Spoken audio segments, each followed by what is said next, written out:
On a Monday morning in February of 2003, a man in suburban France got a phone call from a number that he recognized, so he answered it. But instead of the familiar voice he expected, all he heard on the other end was static and muffled voices somewhere in the background. He put his phone on speaker mode so his wife could listen, and the two of them listened closely to figure out, who's calling me? What is this? And as they listened, they were able to barely make out a conversation happening between two women who they didn't know. And these two women were clearly talking about a murder. And one of the women said they needed to come up with an alibi. But before we get into today's story, if you're a fan of the strange, dark, and mysterious delivered in story format, then you've come to the right place because that's all we do, and we upload 2, 3, even 4 times every week. So if that's of interest to you, in the dead of winter, sneak into the Follow Button's house and cut off all the sleeves to their coats and jackets. Also, please subscribe to our channel and turn on all notifications so you don't miss any of our weekly uploads. Okay, let's get into today's story.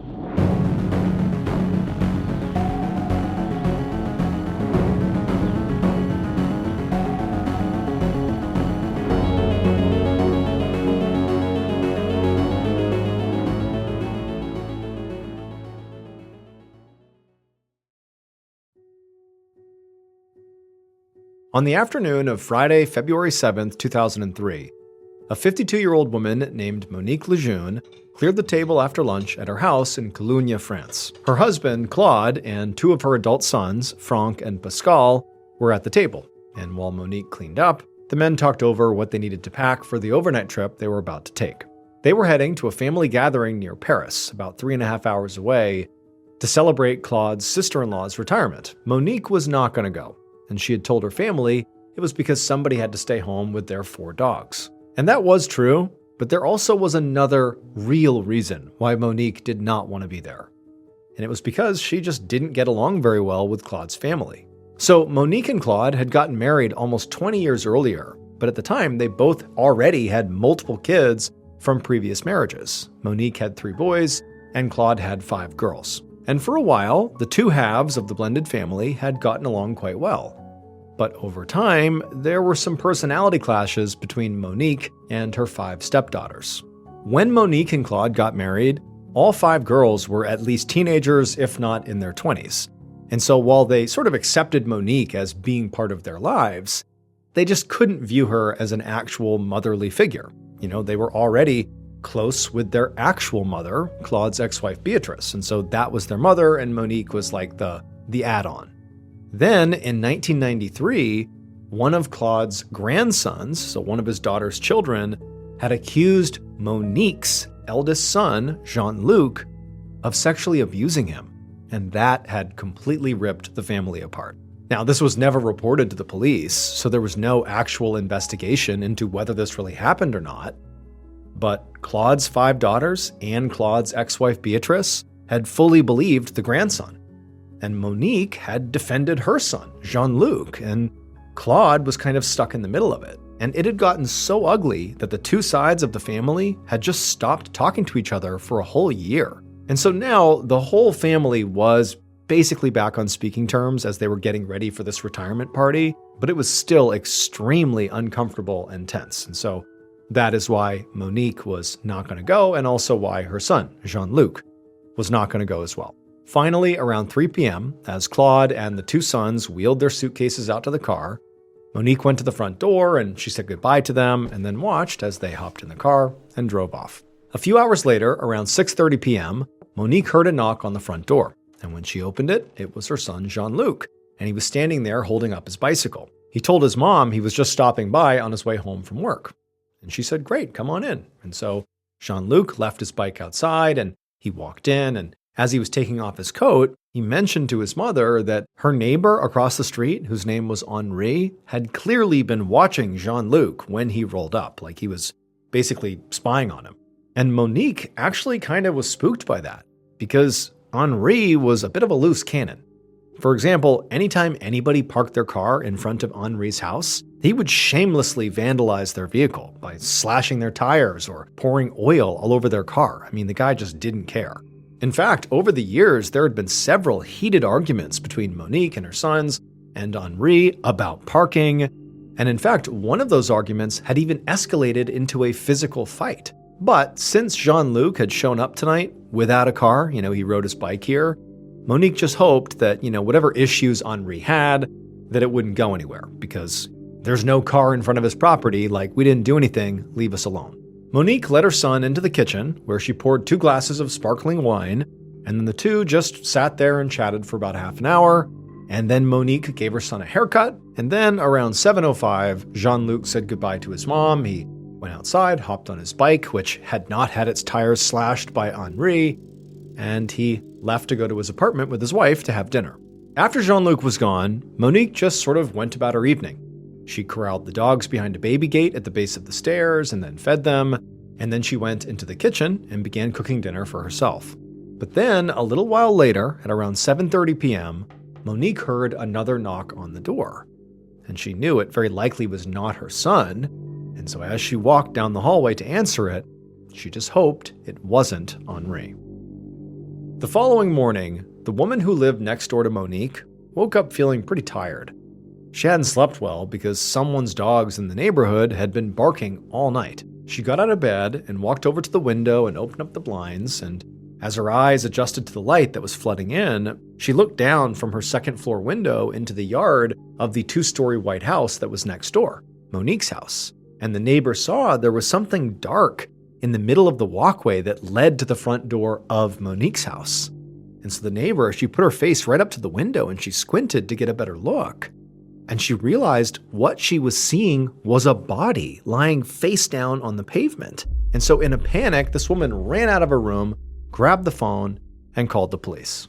A couple hours later, Judiciary Police Captain Anne Preem pulled up in front of a white 2-story house with crime scene tape and a medical examiner's van right out front. As Preem got out of her car, a police officer walked over to her and led her to where the body of a woman was lying out in the front yard. The officer told Preem that the victim, Monique Lejeune, had been discovered exactly like this by her neighbors earlier that morning. And based on the progression of rigor mortis, the medical examiner estimated that Monique had likely died between 8 p.m. and midnight the night before. Preem bent down to get a better look at the body, but even before getting up close, she knew this woman had sustained just gruesome injuries. There was blood all over Monique's face and her clothes, and her torso appeared completely ripped apart by what appeared to be stab wounds. Preem guessed, just from looking at the scene, that this woman must have been murdered and likely was stabbed, just at first glance, at least a dozen times. Preem also noticed pretty obvious defense wounds all over Monique's hands and forearms, which certainly suggested again that she was murdered and that Monique had put up a pretty good fight against her killer. And so after a few more moments of just kind of looking over the body, Preem stood back up and asked the officer if the neighbors had seen or heard anything unusual the night before. And the officer said no, aside from the fact that Monique's dogs, she had 4 dogs, had been barking nonstop really the whole night, starting at around 8 p.m. Preem nodded and thanked the officer, and then she made her way over to the front door of the house to look to see if there was any signs of forced entry, as the door was closed. When she got there, she didn't see any signs, but she did see a bloody handprint on the outside wall near the door. And then, when Preem turned the handle of the door and opened it up, she saw this hallway inside that was absolutely covered in blood. And so Preem very carefully stepped inside, trying to avoid stepping in the blood or tracking any prints anywhere. And she began walking down the hallway very carefully and looking in other rooms. And she saw that for the most part, the blood spatter was pretty well contained in the entryway, which told her that the attack on Monique likely began and ended in the entryway. And so her running theory was, okay, Monique must have had someone come to the door, they knocked or whatever, and then Monique opened the door and was attacked immediately. But then, as Preem stepped back outside, she looked down at the front walkway and noticed something kind of unusual. Despite all the blood right inside the front door, there was no blood at all on the walkway between the door and the spot where Monique's body was found. And just from the amount of blood that the victim had clearly lost inside the house, Preem doubted that she would have been capable of running out into the yard after the attack. So she had to wonder if maybe the body had been moved post-mortem. And Monique was a large woman, so if her killer had been able to overpower her, one, and then also move her body such a far distance after she was dead, Preem assumed that whoever her killer was likely pretty strong. In fact, Preem just kind of assumed that the killer had to be a big, strong man. However, what Preem didn't understand was why would the killer want to drag a corpse out into the yard where the neighbors could see them? Unless, for some reason, they wanted Monique to be found as soon as possible. And since at least at this point, it appeared like Monique likely had gone to the front door and opened the door for her killer, Preem thought that the killer must be someone that she knew.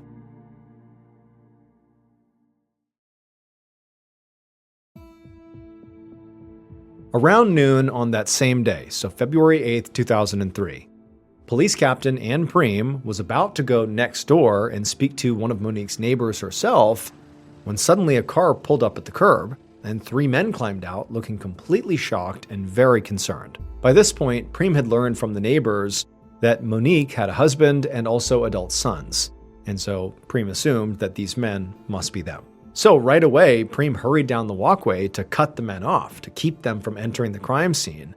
And the 3 men, they just began crowding around her, asking her, like, what's going on? Where's Monique? What's happened? And she told them that, unfortunately, Monique had been stabbed to death. And at first, all 3 of them just went completely silent. And then one of the sons, just began to cry. Preem then told them that they couldn't go into the house because it was still an active crime scene. So instead, she led them over to the curb, and they all sat down. Preem could tell the men were in shock, because as much as one man was crying, it just seemed like they couldn't even process what they were told. But it was important to find out what Monique's family knew as soon as possible. So Preem pulled out a notepad and gently asked them about the last time they had seen Monique. The husband, Claude, said that they had all left the house around 3 p.m. the previous afternoon, leaving Monique at home alone. They said they had gone to a family gathering near Paris that evening and stayed overnight, and they'd only now just gotten back into town, and they'd seen this whole scene out front, the police tape, and police, they had no idea what was going on. Eventually, Preem asked Claude to tell him all the names of all the people in their family, all their adult children, Claude's ex-wife, Monique's ex-husband, everybody.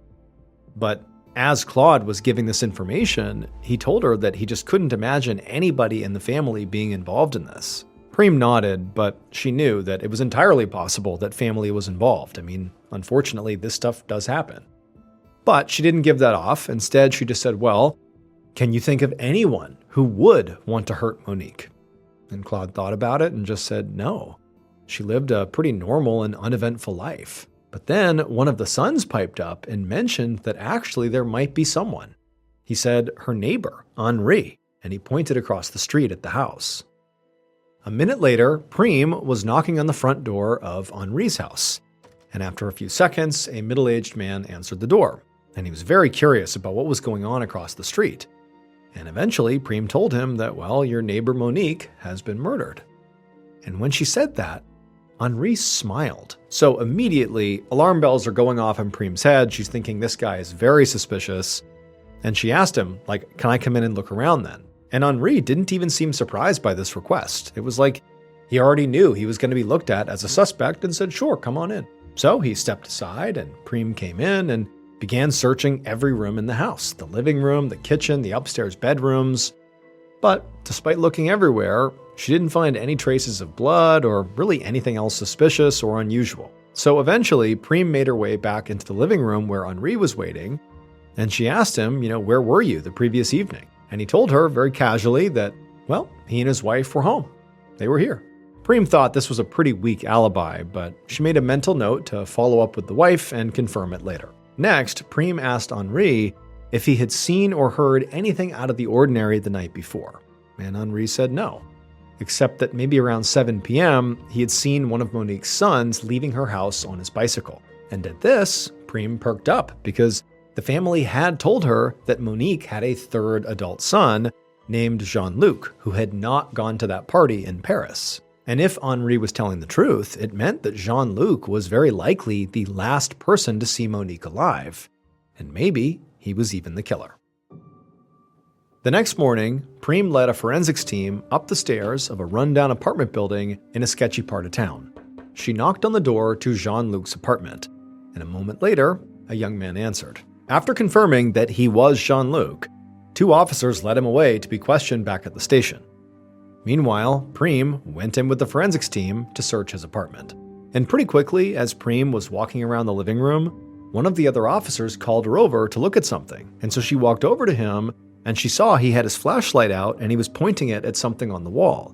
And when she got close enough, she could see that what he was highlighting were what appeared to be tiny drops of blood. And so Preem pulled out her flashlight, and she too began scouring the walls and the floor near the stairs, looking for any more blood. And she found a few more red droplets near the doorknob to a closet. And so she opened the closet up, and inside was a bike. And she shined her flashlight on the bike, on the wheels and the frame, and she saw all these reddish-brown splatters all over the underside of it, as if whoever had ridden this bike last had basically drove through a puddle of blood. An hour later, Preem walked into an interrogation room at the police station where Jean-Luc was sitting with his head in his hands. He looked up as she entered, and he had this very scared and confused expression on his face. Preem sat down across from him and right away asked him what he had been doing at his mother's house on the night of February 7th. Jean-Luc said he had just stopped by after work, as he often did, and he only stayed for maybe half an hour before riding his bike back home. When Preem asked him if he had gone straight home afterwards, Jean-Luc said no, he hadn't. He explained that his wife's brother, Christophe Gressier, lived in the same apartment building as they did on the floor right below them.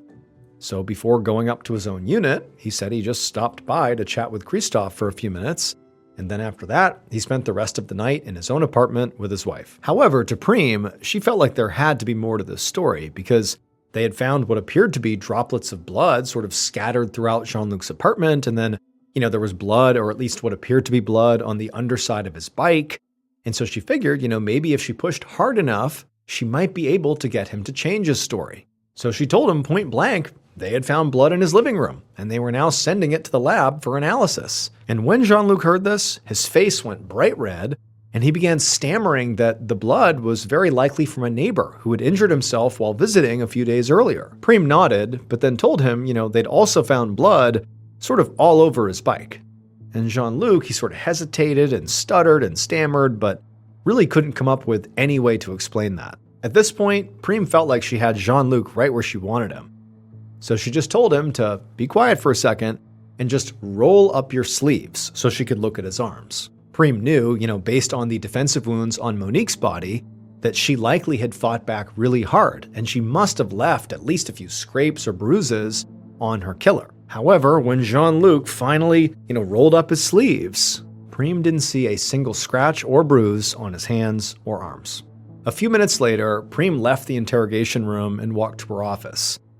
Despite the lack of defensive wounds, Jean-Luc was definitely still acting suspicious, and she was not ready to let him go. But she also didn't want to get tunnel vision and completely ignore any other suspects, in case the blood inside of Jean-Luc's apartment did turn out to just be a big coincidence. So she sat down at her desk, and she opened up a file, and she began flipping through the notes of interviews that her team had already done with the rest of Monique's family and her neighbors. Monique's sons had mentioned in their interviews that there was definitely some tension between Monique and her 5 stepdaughters.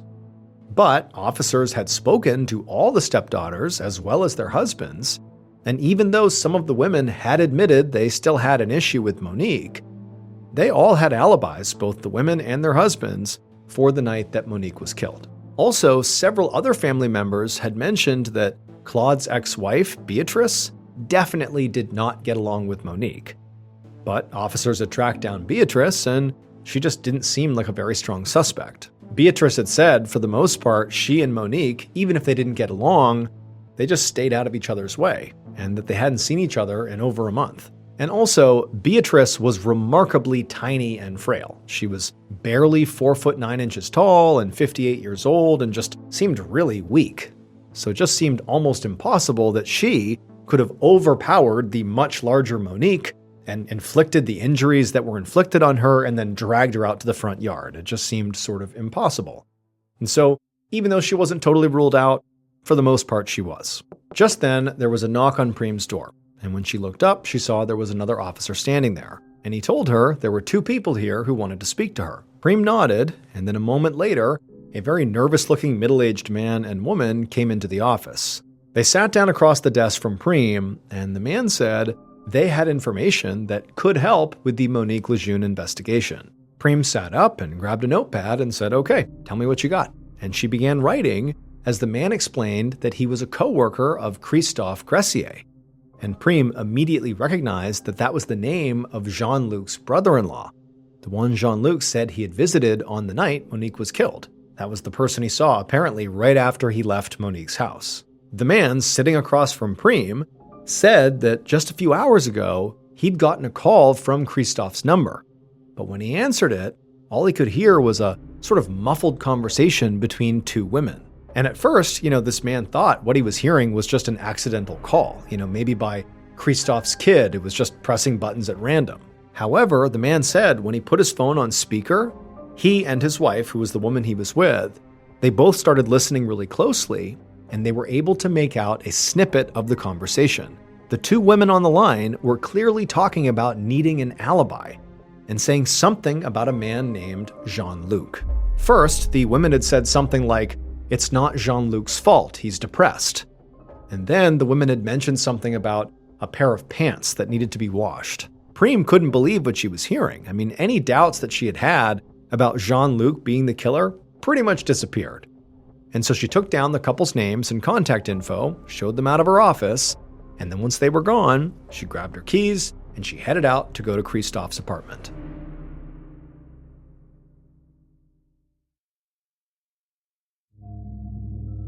Now, by this point, Christophe had already been taken into custody and questioned, and he had completely denied knowing anything about Monique's murder or the phone call that was apparently made from his number.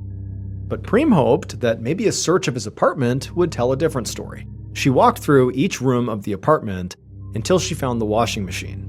And there, she put on a pair of latex gloves, and she reached inside the washing machine and she pulled out a pair of pants that were still damp, as if they had just been washed earlier that day. And she held these pants up and kind of put them in the light, and she could see clearly there was a brownish stain on them. She also noticed that these pants looked like they'd be way too small for Christophe, who was a pretty tall and burly guy, but they definitely looked like they would fit a guy like Jean-Luc, who was much smaller. Later that same day, so this is on February 10th, 2 days after Monique's body was found, Captain Preem was in her office when her phone rang. She answered it, and it was a technician from the crime lab telling her they actually already had the results from the samples that had been sent in for testing. And so Preem, she's geared up, ready to hear some potentially, case-breaking news. But the tech told her that the stains that were on the bike, it was blood, but it was animal blood. He went on to say that the other little droplets of blood that were in Jean-Luc's apartment, like on the walls and near the door handle of the closet, it was blood, but not a match for Monique's. And then also those pants that had been found, that stain on the pants, that wasn't blood at all. That stain was just grease. Preem was very frustrated because in her mind, she had sort of zeroed in on Jean-Luc. It really seemed like he was their guy. But now they really had no physical evidence against him. And as for that bizarre phone call to Christophe's coworker, they really had no way of knowing who those 2 women in the background were, or even if the coworker and his wife had actually overheard the conversation correctly, about the alibi and about Jean-Luc being depressed. Who knows if they actually heard that. So Preem thanked the lab technician for calling with the update, despite how disappointing it was. And she was about to hang up when he told her to wait, because he had one more piece of news for her. He told her that during Monique's autopsy, the medical examiner had actually found DNA under Monique's fingernails, and it was very likely skin cells from her killer that had been scratched off during the struggle. The technician said it would take at least another few weeks to analyze it, but once the results came back, they could definitely test it against DNA samples from any of their suspects, and maybe it would be a match. This definitely gave Preem some hope. And after she hung up, she began making a list of everyone they would need to get a DNA sample from so they could test against it. She definitely knew she would need one from Jean-Luc and Christophe, and then also that neighbor Henri seemed like a strong suspect too. Preem had actually spoken to Henri's wife and confirmed that At least according to her, they were together that whole night Monique was killed. But she also knew that spouses were very likely to lie for each other, so it was a flimsy alibi. So at this point, Preem felt like she definitely had 3 good potential suspects to get DNA from. But realistically, that was where her list ended. The rest of Monique's family had been ruled out by this point, and none of the other neighbors really seemed like suspects. And by all accounts, Monique lived a pretty quiet suburban life and just didn't really get into trouble with anyone, so there really was no one else. And so to Preem, it just felt like something was missing here. Like, in the time I have between now and when the analysis is done on that DNA underneath Monique's fingernails, I need to see if there's something I've missed. And so over the next few weeks, that's what Preem did. She pored over all the evidence they'd collected, and she re-interviewed all the family members and spoke to all the neighbors. But despite this huge effort, nothing new came up that brought any other suspects into view. However, at the same time, this is early March by this point, maybe 3-4 weeks after the tech had said they would test this DNA, Preem got another call from the crime lab, and the technician said that the DNA analysis had come back. And even before they tested it against any specific suspects, the results were already enough to narrow down the field significantly. And when Preem heard what the tech had to say about the analysis so far, she realized that this was, in fact, the missing piece of information that she needed. Based on this revelatory DNA evidence and also an eventual confession by the killer, this is what police believe happened to Monique Lejeune on the night of February 7th, 2003. The killer walked up to Monique's front door and knocked, and a few seconds later, the door opened and Monique was standing there. But instead of inviting the killer inside, Monique just kind of crossed her arms and stared. At this point, the killer began to speak. However, what was supposed to be a polite conversation quickly escalated into an argument, with both of them hurling insults back and forth. And then at some point, Monique slammed the door in the killer's face. But before she did, she said one last thing that was apparently so inflammatory that it pushed the killer over the edge. And so without even stopping to consider what they were doing, the killer, after having the door slammed in their face and hearing this totally inflammatory line, they stormed over to their vehicle, which was parked nearby, and they grabbed the knife they kept under their seat for self-defense. And they carried that knife right back to the front door and knocked again. And as soon as the door opened, the killer pushed their way inside, and with a surge of rage, they just started stabbing. But Monique was very strong and big, and she knocked the killer to the ground and actually pinned them there. But the killer managed to wrestle their arm free that was holding the knife, and they kept stabbing Monique over and over and over again. But Monique, she kept fighting back. I mean, this was an epic struggle. And also, the whole time this is happening, Monique's 4 dogs have basically come over to the gate, which butted up against the entryway, and they're watching this happen, and they're barking like mad, and Monique is screaming out in rage and panic and pain, and the killer is just stabbing and stabbing and stabbing until finally they were able to break away from Monique, who kind of had them pinned, despite, getting stabbed repeatedly. And then once the killer was free, they turned and bolted out of the house. The killer ran across the yard, got in their vehicle, began pulling away, and as they did that, they saw Monique stumble out the front door covered in blood. She took a few steps down the walkway and collapsed to the ground. But the killer didn't wait around to see if she was really dead. Instead, they sped away. And then they stopped at a supermarket parking lot and threw the murder weapon, the knife, in a trash can. And then the killer went home, and they burned their blood-stained clothes in their stove. They thought that would be enough to destroy any evidence linking them to this crime, especially considering the fact that they knew they were like the last person anybody would suspect of such a horrible, violent murder. It would turn out the killer was the 4-foot, 9-inch tall, tiny, frail Beatrice Matisse, Claude's 58-year-old ex-wife. In her confession to police, she claimed she had gone to Monique's house that night to finally, bury the hatchet after years of feuding between the two sides of Claude's family. But she said the bad blood ran way too deep, and when Monique apparently insulted Beatrice's daughters, that was the last inflammatory line as she shut the door, Beatrice said she snapped.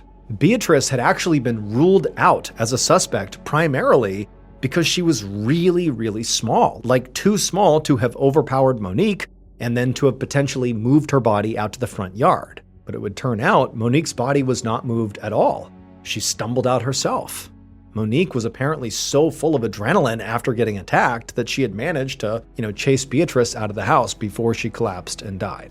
And keep in mind, she did that after being stabbed over 50 times and losing an immense amount of blood inside. And because Monique had fought back so fiercely, she had managed to get traces of Beatrice's DNA under her fingernails.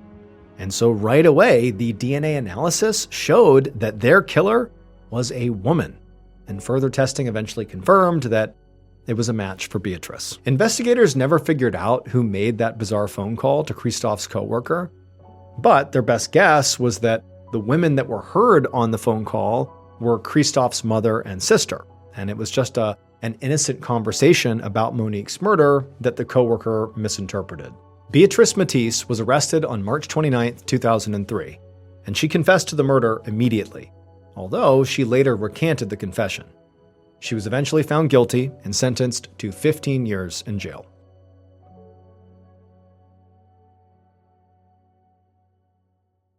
A quick note about our stories. They are all based on true events, but we sometimes use pseudonyms to protect the people involved, and some details are fictionalized for dramatic purposes.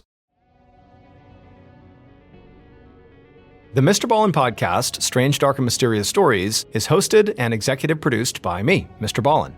Our head of writing is Evan Allen. Our head of production is Zach Levitt. Produced by Jeremy Bone. Story editing by Evan Allen.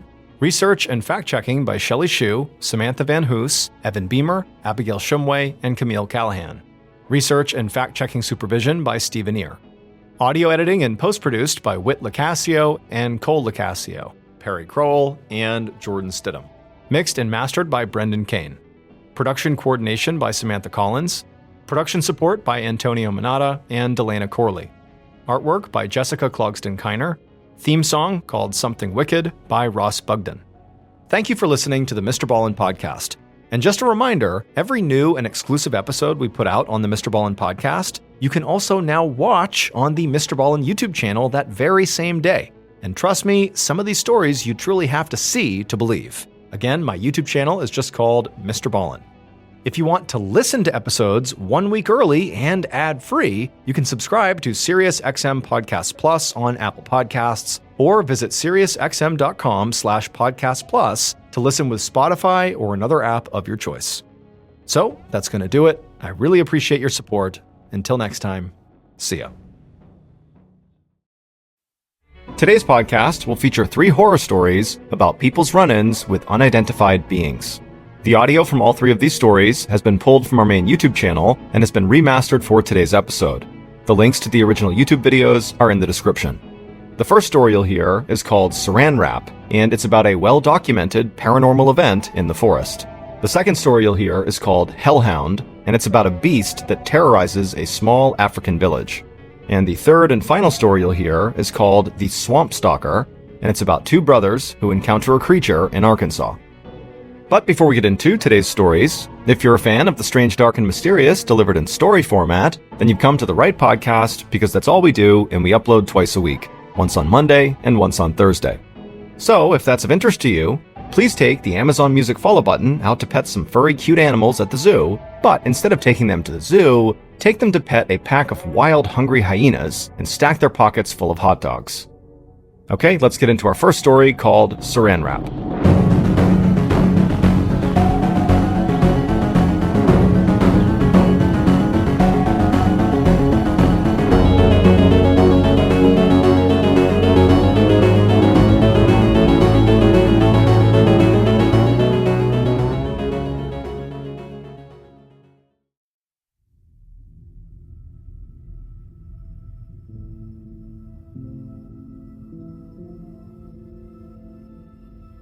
In 2010, Jan Maccabee was living with her husband Bruce in a town called Lima, Ohio, which is approximately 80 miles southwest of Lake Erie.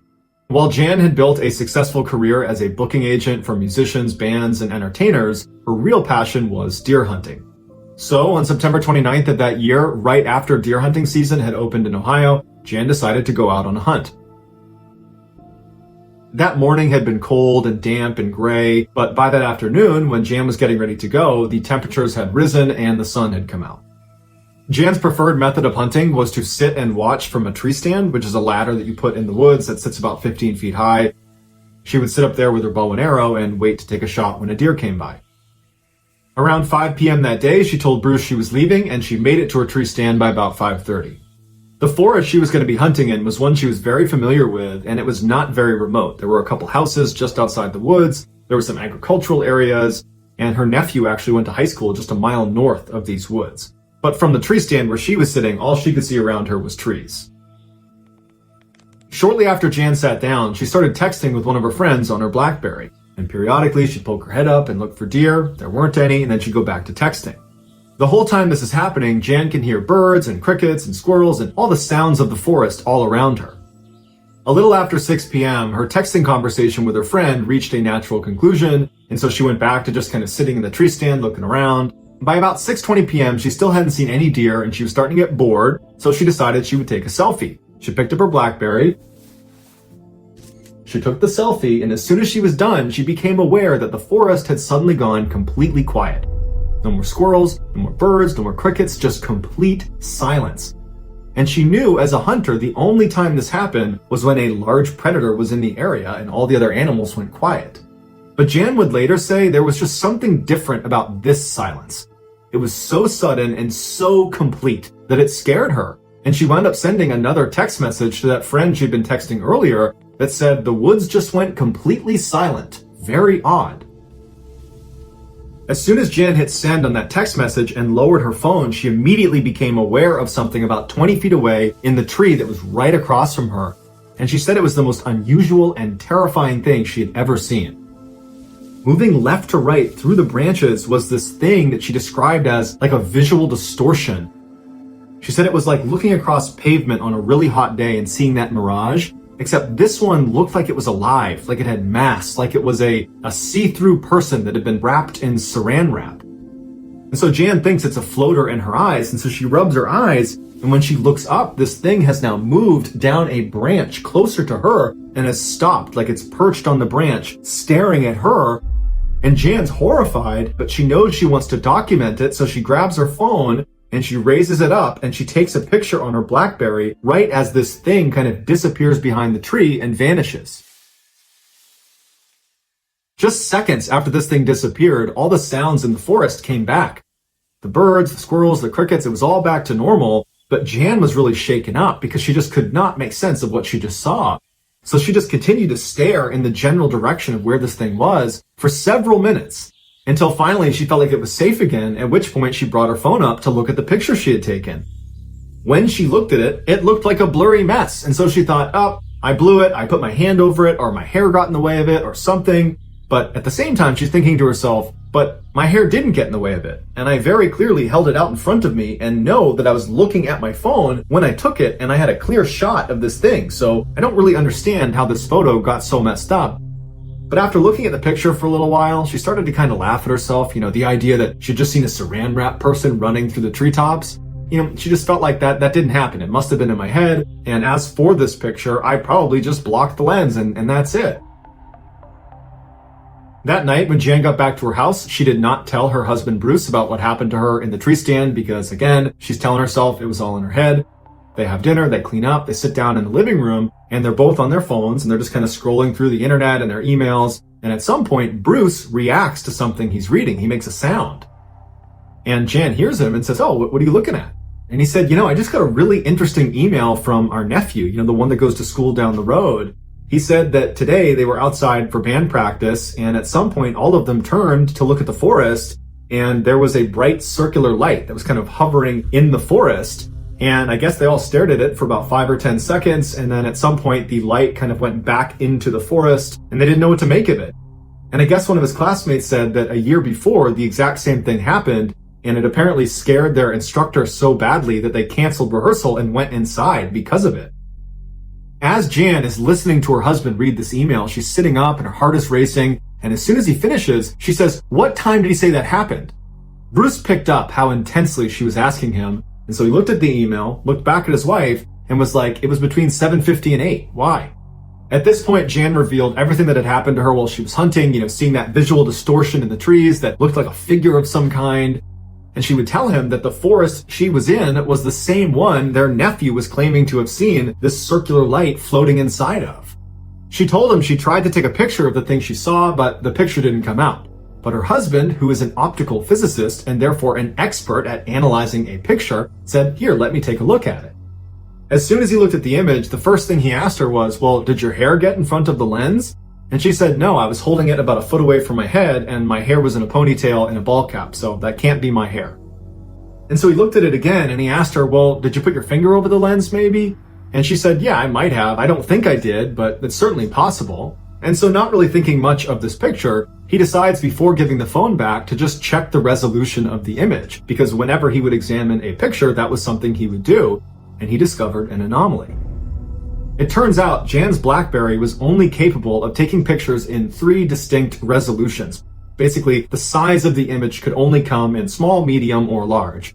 And this picture she had taken of this thing she saw in the trees was a resolution size that was not small, medium, or large. It was some random size that the phone was actually not capable of producing. And so he asked his wife, did you manipulate your resolution settings? And she said, "No, I don't even know how to do that." So Bruce looked at the other couple of pictures she had taken that day, and all of those fell into the small, medium, or large resolution size. It was just this one picture that was a total anomaly. And so Bruce was suddenly really intrigued by this image and by his wife's story. And so he continued to study the image, and he kept asking his wife questions about, how she was positioned in the tree stand and where the sun was and how far away this thing was and everything about the whole layout. And eventually Bruce started conducting experiments to see if he could duplicate this image his wife had created. And he got pretty scientific about it, and he could not duplicate it. Ultimately, because Bruce trusts his wife did not alter the photo in any way, and he trusts his wife as being truthful about what she experienced in the tree stand, what she saw, and based on his years of being an optical physicist, Bruce believes whatever was in the trees distorted this image. That even if she had put her finger over the lens, which he doesn't think she did, and she doesn't think she did, the picture resolution was altered in such a way that something had to have an effect on it. There was a third-party effect on this picture.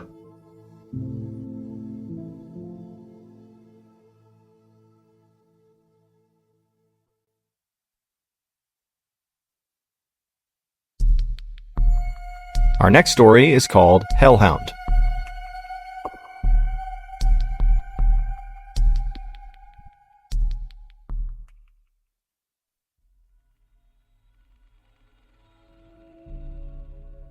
On the evening of August 1st, 2015, a 20-year-old man named Fraser Baloyi walked alone down a main road toward his village in the South African province of Limpopo. Fraser was on his way home from work, and he was pretty desperate to get there. It was only about 7:30 p.m., and usually around this time, Fraser was used to seeing other people out and about on this road, just kind of walking around in the dusk or, chatting or doing various errands, but tonight there was nobody out there. And in fact, in recent days, this area of Limpopo had basically become a ghost town. Nobody went out unless they absolutely had to, because over the last 10 days, over 20 people in this area had been brutally mauled. The victims had all insisted that the creature that had mauled them was some kind of 4-legged demon, and they had begun calling it the Beast. Now, Fraser considered himself a pretty level-headed person who did not necessarily buy into the hype around this beast. He figured it was very likely just a dog. But still, he didn't want to get attacked, and so as he walked down this vacant road, he periodically looked over his shoulder just to make sure no dog was following him. As Fraser continued to walk along, he looked up and saw the huge forest fire that was raging on a mountain miles and miles off in the distance. A few days ago, the fire had started, and from Fraser's perspective, it still seemed to be going strong. In fact, in the darkness, it almost looked like the mountain was glowing red. Just then, Fraser noticed the turnoff for the shortcut that would take him through some forest back to his home, and when he got there, he stopped and looked over his shoulder one more time to make sure he was still all alone, and he was. And then he stepped off the main road, into the woods, and into the darkness.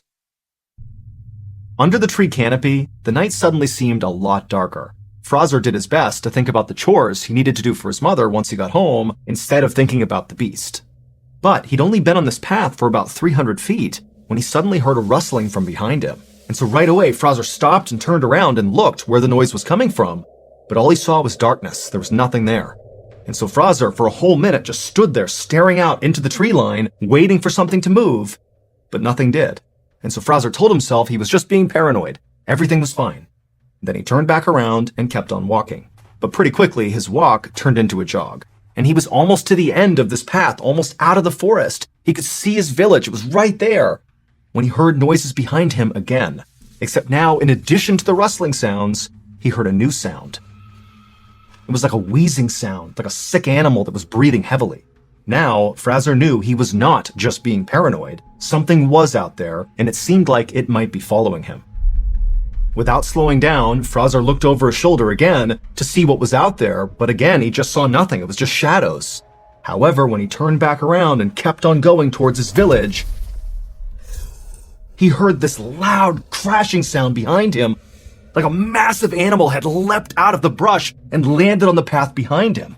And so Fraser was immediately so scared he couldn't even turn around. He just started sprinting toward the village, and all he could hear behind him were these loud, pounding footsteps as whatever this was gaining on him. And so Fraser was so instantly terrified that instinctively he just started sprinting off without even looking behind him. And so as he's running, this thing's gaining on him, and again, he can hear this awful wheezing sound coming from whatever this is, as if there was something wrong with its lungs. And in Fraser's panic, as he's sprinting through the forest, Fraser's telling himself, it's just gotta be a rabid dog, that's why it's making those sounds. But he knew that didn't track. This thing is huge. This can't just be a rabid dog. And so Fraser just kept on running, and finally, he got out of the trees, back into his village, and at the exact same moment, the pounding footsteps behind him came to a stop. But again, Fraser, he didn't turn around. He's too scared. He just ran for his door. His house was right there in front of him, and he gets to his door. He's about to open it up, and right as he does, he feels this searing pain in his neck. This creature, whatever it was, had leapt and grabbed onto him and bit down on the back of his neck. And so Fraser crumpled to the ground and threw his arms up over his head to protect himself. And with one eye, he could see it's this massive black creature on top of him, chewing on the lower half of his face. And so Fraser, he couldn't even feel any pain. He just began screaming for help, and he tried to push it off of him, but he couldn't. And then a second later, a flash of metal came across his eye as his mother and other villagers who had seen this happening and heard him screaming came out and began smashing whatever this was with shovels. And so a second later, Fraser's pulled away and dragged towards his house, and this huge black creature, it marched over to the edge of the tree line and just stopped, turned, and looked back at Fraser and his mother and the neighbors. And Fraser, as he's sitting there in total shock, he can tell that whatever this thing is, this enormous dog-like creature, this had to be the beast. That's what just attacked him. And in this moment, Fraser realized, this creature may have the shape of a dog, but it was not a dog. South Africa has its share of wild dogs, jackals, and hyenas, and typically they're multicolored and fairly small. And this thing was jet black, pitch black, and gigantic. And when this thing first started chasing Fraser, he'd had that panicked thought that maybe it was a rabid dog. But rabid animals are typically lethargic and confused. And this thing that was 15 feet away from them was absolutely alert and calm. The only thing sick about it was that horrible wheezing sound it would make as it breathed. And as Fraser and his mother and the neighbors just stood there staring at this thing, this creature just continued to stare back at them with piercing eyes. And its eyes were not normal. These were not like animal eyes or dog eyes. They were too small and set at the wrong angle. And there was real sentience behind them. They were human eyes. Just then, Fraser's mother grabbed Fraser and yanked him, kind of jerking him back to reality, and he scrambled to his feet, and he and his mother and the two neighbors, they took off running back into their respective homes. All the while, this creature just sat there on the edge of the forest, staring still in the direction of Fraser and his home. Once inside of Fraser's house, his mother immediately dialed the emergency number to tell the police about what had just happened, but the police told her they were not going to send people out there to deal with some dog. And so Fraser's mother decided she would just treat her son's wounds on her own until this dog-like creature had left, and then once it had, she would get him a ride to the hospital. However, as Fraser and his mother stared out the window at this creature, it didn't leave. It just sat there staring back at Fraser and his mother with these hideous human eyes for hours and hours. Finally, in the morning, it was gone.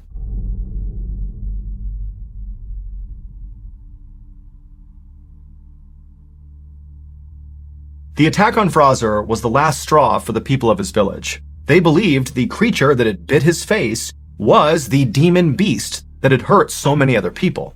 And so the elders of Fraser's village came up with a plan of how to deal with this beast. And so a few days after the attack on Fraser, this group of elders went off on a journey up into that mountain that Fraser had seen off in the distance that had that huge forest fire on it. And they were there for 2 whole days before returning to the village and telling everyone that they had successfully performed a ritual that had appeased their ancestors, and so hopefully now the attacks would stop. And sure enough, they did. They did not see the beast again. At least 40 people in Limpopo had encountered the beast at some point, either because they were attacked or they helped fend it off, like the neighbors did with Fraser. But because this beast was never caught, and it did stop attacking the village and just kind of disappeared, nobody ever actually figured out what it was. To this day, people in Fraser's village maintain that this creature was a demon and that it came down from the burning mountain. Because every person, including Fraser, who had encountered this beast, noted its wheezing heavy breathing, as if its lungs had been damaged by smoke. In all, at least 40 people in Limpopo encountered this beast, either because they were attacked or they helped fend it off. But because it was never caught, there is no definitive proof of what it actually was.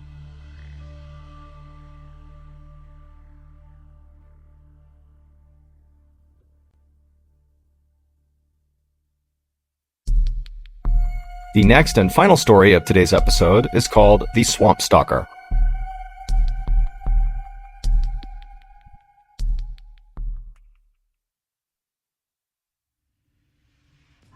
Just after midnight on May 1st, 1971, a 20-year-old woman named Elizabeth Ford was sleeping on a couch in the front room of a small house near a city in Arkansas called Texarkana. Elizabeth and her husband Bobby were staying at the house with Bobby's brother and his wife, who owned the house. Bobby and his brother were still both awake, and Elizabeth could hear them talking in the kitchen quietly. The house was surrounded by woods and swampland, and Elizabeth had opened up a window above the couch so a breeze was blowing in. Now, usually, she slept really well with the sound of the woods in the background, but tonight she was tossing and turning. And this was because, as she lay there trying to sleep, she became very aware of a unique sound coming from outside that was not the sound of, the trees blowing in the wind or the insects buzzing. This was something else. It was a slow creaking sound. And at first, it kind of sounded like it could be out in the woods somewhere, but eventually Elizabeth realized this creaking sound was sort of moving back and forth, right outside on the porch below the open window. Suddenly, Elizabeth's eyes flew open and she looked at the window because this creaking sound had just intensified and then came to a stop on the immediate other side of this window, like there was something heavy right outside. Elizabeth sat up to face the window, but she didn't see anything outside through the screen. And so right away she felt totally relieved. She didn't know what that sound was, but clearly there was nothing there. However, just to be certain, she decided she would go a little bit closer to the screen and actually look right up close to make sure there was nothing down below on the porch. And so Elizabeth leaned forward and pressed her face to the screen and began to look. And as she did, this dark figure down below suddenly rose up and completely blocked out the window. And Elizabeth's looking at it, having no idea what it is. And before she could do anything, this huge thing slashed at the screen, and this big reddish furry brown paw with razor-sharp claws cut through the screen and nearly cut Elizabeth's face. Elizabeth screamed and practically fell over, and this dark creature outside turned and bolted and disappeared. And then a moment later, Elizabeth's husband Bobby and his brother came running into the room asking what was going on. Elizabeth was so shocked at what she had just experienced that all she could say to her husband was, "It's a bear! It's a bear!" Bobby helped Elizabeth off the couch and then told her and his brother's wife to stay in the house and away from the windows. And then Bobby and his brother got shotguns and flashlights and went outside. Once outside, Bobby and his brother began scanning all around the porch area where Elizabeth had apparently seen this bear to see where it was. They held their flashlights out and they scanned the tree lines. They looked all over the place, all around the front of the property, but there was no sign of this animal. And so the brothers looked at each other and nodded, and then they both left the porch and went different directions, kind of looping around the back of the house. They were going to scan the entire property and meet up at the back. And when they met up at the back, they still hadn't found this bear, and so they walked away from the house towards the tree line and did another big sweep together of the entire perimeter, again looking for any sign of this animal, but there was nothing. And so after a while of circling the property, the brothers decided that, this bear must have just run off. And so Bobby and his brother returned to the porch to figure out their next move. Both Bobby and his brother were hunters, and they knew that usually the best thing to do with the bears that roamed this area was to leave them alone. I mean, these bears could grow to be 500 pounds, and if they were provoked, they could run at 35 miles an hour. And so generally, you just stayed away from these things, and they'd leave you alone too. However, as the brothers were sitting there talking through what had happened that night, they both said, it definitely seemed like this bear was different. I mean, apparently it was aggressive enough to come right up to the house, unprovoked, and reach in and swipe at Elizabeth, which obviously was not normal bear behavior. And so, to Bobby and his brother, this meant that they really couldn't just leave this bear alone. They had to go out there and find it and kill it to protect themselves. And so Bobby lit a cigarette to calm his nerves, and then the two brothers came up with a plan for how they were going to go find this bear. Bobby's brother would man the front of the house, and Bobby would man the back of the house, and they would stay in their respective positions monitoring the property until either they saw the bear and dealt with it, or until the sun came up, at which point they could go get help. And so after agreeing to this plan, Bobby took one final drag on his cigarette, chucked it to the ground, and then with his shotgun in one hand and his flashlight in the other, he stepped off the porch and walked around to the back of the house and stared off into the darkness. Bobby had only been in the back of the house for a couple of minutes manning his post when he began to smell this horrible smell. Now, at first he thought it was just some sort of wet, musky smell that came over from the swampland nearby, but as he continued to smell it, it got heavier and more pungent. It smelled like a wet, decaying animal. Bobby tensed up and aimed his flashlight up at the tree line and began looking back and forth, trying to figure out where this horrible smell was coming from. And as he was doing this, he suddenly heard the sound of tree branches snapping off to his left. And so he whipped his flashlight over and shined it, and he saw this big, dark figure charging across the property away from him into the forest. Bobby instinctively raised his shotgun and fired, and then after shooting, a loud yelp echoed in the air, and then Bobby just took off running in the direction he had just fired, and as he's running across the yard, he's screaming for his brother, who had already heard the shotgun blast, so he was coming around the house. And the two men linked up, and as they're running in the direction of this bear, Bobby's telling his brother, "I think I got it, I shot the bear." But they get over to where Bobby had last seen it and where he heard this yelp come from, and there was nothing, there was no bear. Still, the brothers did feel a little relieved. They figured even if they couldn't find this thing, clearly Bobby had hit it, he had heard the sound of it yelping out, and so maybe by at least wounding it, it would stay away and leave them alone. Just then, the men heard the sound of their wives screaming from inside the house. The men immediately ran back to the house, and as they got closer, Bobby again began to smell that horrible smell. And right as Bobby's foot hit that first porch step, his brother from behind him screamed out, "Stop!" But it was too late. The bear was on the porch. That's why the women were screaming. They had seen it, and Bobby's brother had seen it, but Bobby hadn't. And now he was too close to it to get away. And before Bobby could raise his gun to protect himself, this thing attacked. And Bobby felt this horrible burning, tearing sensation in his arm. He fell to the ground, twisting wildly back and forth, trying to protect himself. He was pinned underneath this enormous bear, level with its chest, with its arms and legs on either side of him. And that horrible smell he was smelling was clearly coming from this animal. That's all he could smell from underneath.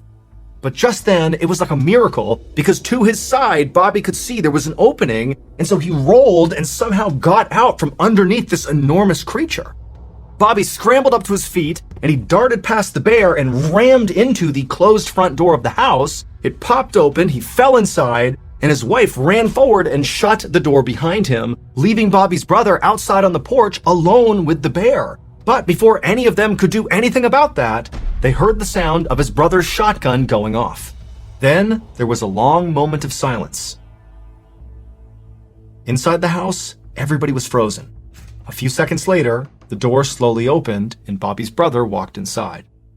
Everyone was too shocked to say anything, so for a second they all just stared at each other, and then finally Bobby asked him, "Is the bear dead?" and Bobby's brother, with a trembling voice, said no, and that wasn't a bear. As soon as dawn broke and it was not dark outside anymore, Bobby's wife drove him to the hospital where they would treat him for shock and for the wound to his shoulder. They had hoped to find it somewhere on the property, either dead or wounded, based on Bobby's brother's account of having fired at it basically point blank. But the creature was gone. They did find its tracks, though, and this discovery made it clear that Bobby's brother was right. This wasn't a bear. Because in the dirt surrounding the house were all these bizarre footprints and handprints of a creature that seemed to walk on its hind legs with 3 toes on each, and had 3 long, sharp claws on its hands. And as unbelievable as this all seemed to the police, this actually tracked with what Bobby's brother said he saw when he was out on the porch. He said he saw a creature with reddish-brown hair all over it that stood over 7 feet tall, and after being shot, it took off running on 2 legs, and it ran fast. But the most terrifying thing about it, at least according to Bobby's brother, was actually its eyes. They were blazing red. And when the news of this attack spread to the nearest town, which was called Fouke, the people there knew exactly what this creature was. For 200 years, people in that part of Arkansas had been talking about this huge creature that was sort of like a Sasquatch that roamed the forest and the swamps. They said it was fast and elusive, and it ate livestock and pets. They called it the Fouke Monster, or sometimes the Boggy Creek Monster. But Bobby Ford and his family's encounter with this creature was unlike any other story that had been told about the Fouke Monster. While some people claimed in the past that this creature had attacked people, nobody had ever heard of it actually coming up to somebody's house trying to break in and terrorize a family. Bobby's ordeal would inspire the 1972 horror movie, The Legend of Boggy Creek. Over the years, police officers and some scientists have suggested that maybe what Bobby and his brother encountered that night was actually a feral pig. However, authorities have never actually been able to pinpoint what this thing was. Nobody knows. And to this day, hikers and hunters near the swamps of southwest Arkansas and also across the border into East Texas still report run-ins with the legendary Fouke Monster.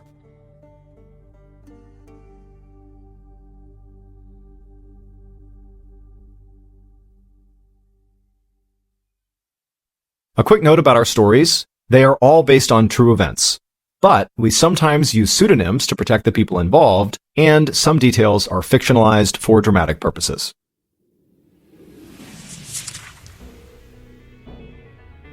Thank you for listening to the Mr. Ballin Podcast. If you enjoyed today's stories and you're looking for more bone-chilling content, be sure to check out all of our studio's podcasts. This podcast, the Mr. Ballin Podcast, and also Mr. Ballin's Medical Mysteries, Bedtime Stories, Wartime Stories, Run Fool, and Redacted. Just search for Ballin Studios wherever you get your podcasts to find all of these shows. To watch hundreds more stories just like the ones you heard today, head over to our YouTube channel, which is just called Mr. Ballin. So that's going to do it. I really appreciate your support. Until next time, see ya.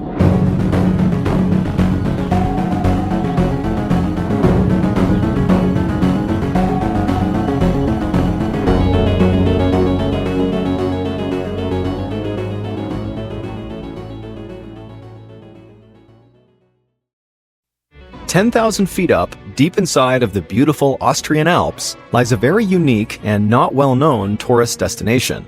The only way you can get to this destination is to ride a gondola, or if you're feeling really motivated, you could, in theory, hike up to it, but very few people do that.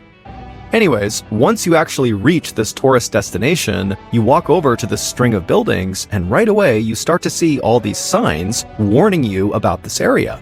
The signs tell you that while of course this area is stunning and beautiful, remember, it's also very dangerous. And so today, I'm going to tell you a horror story that happened at this unique, dangerous tourist location. And be sure you stick around until the very end, because there are actually 2 plot twists that happen in this story. The first one you might see coming, but the second one you won't. But before we get into today's story, if you're a fan of the strange, dark, and mysterious delivered in story format, then you've come to the right podcast, because that's all we do, and we upload twice a week, once on Monday and once on Thursday. So, if that's of interest to you, please go to the Amazon Music Follow Button's Big Garage sale and proceed to haggle with them really aggressively over the prices of their most expensive and prized items, to the point where they basically have to ignore all their other customers just to deal with you.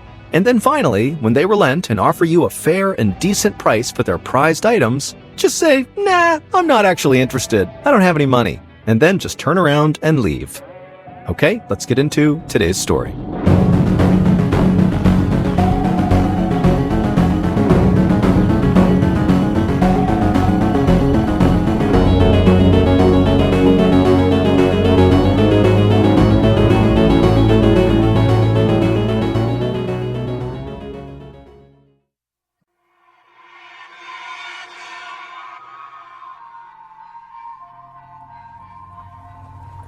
On August 9th, 1989, 23-year-old Duncan McPherson pulled his little red car into a parking lot inside of a lush green valley in Vienna, Austria.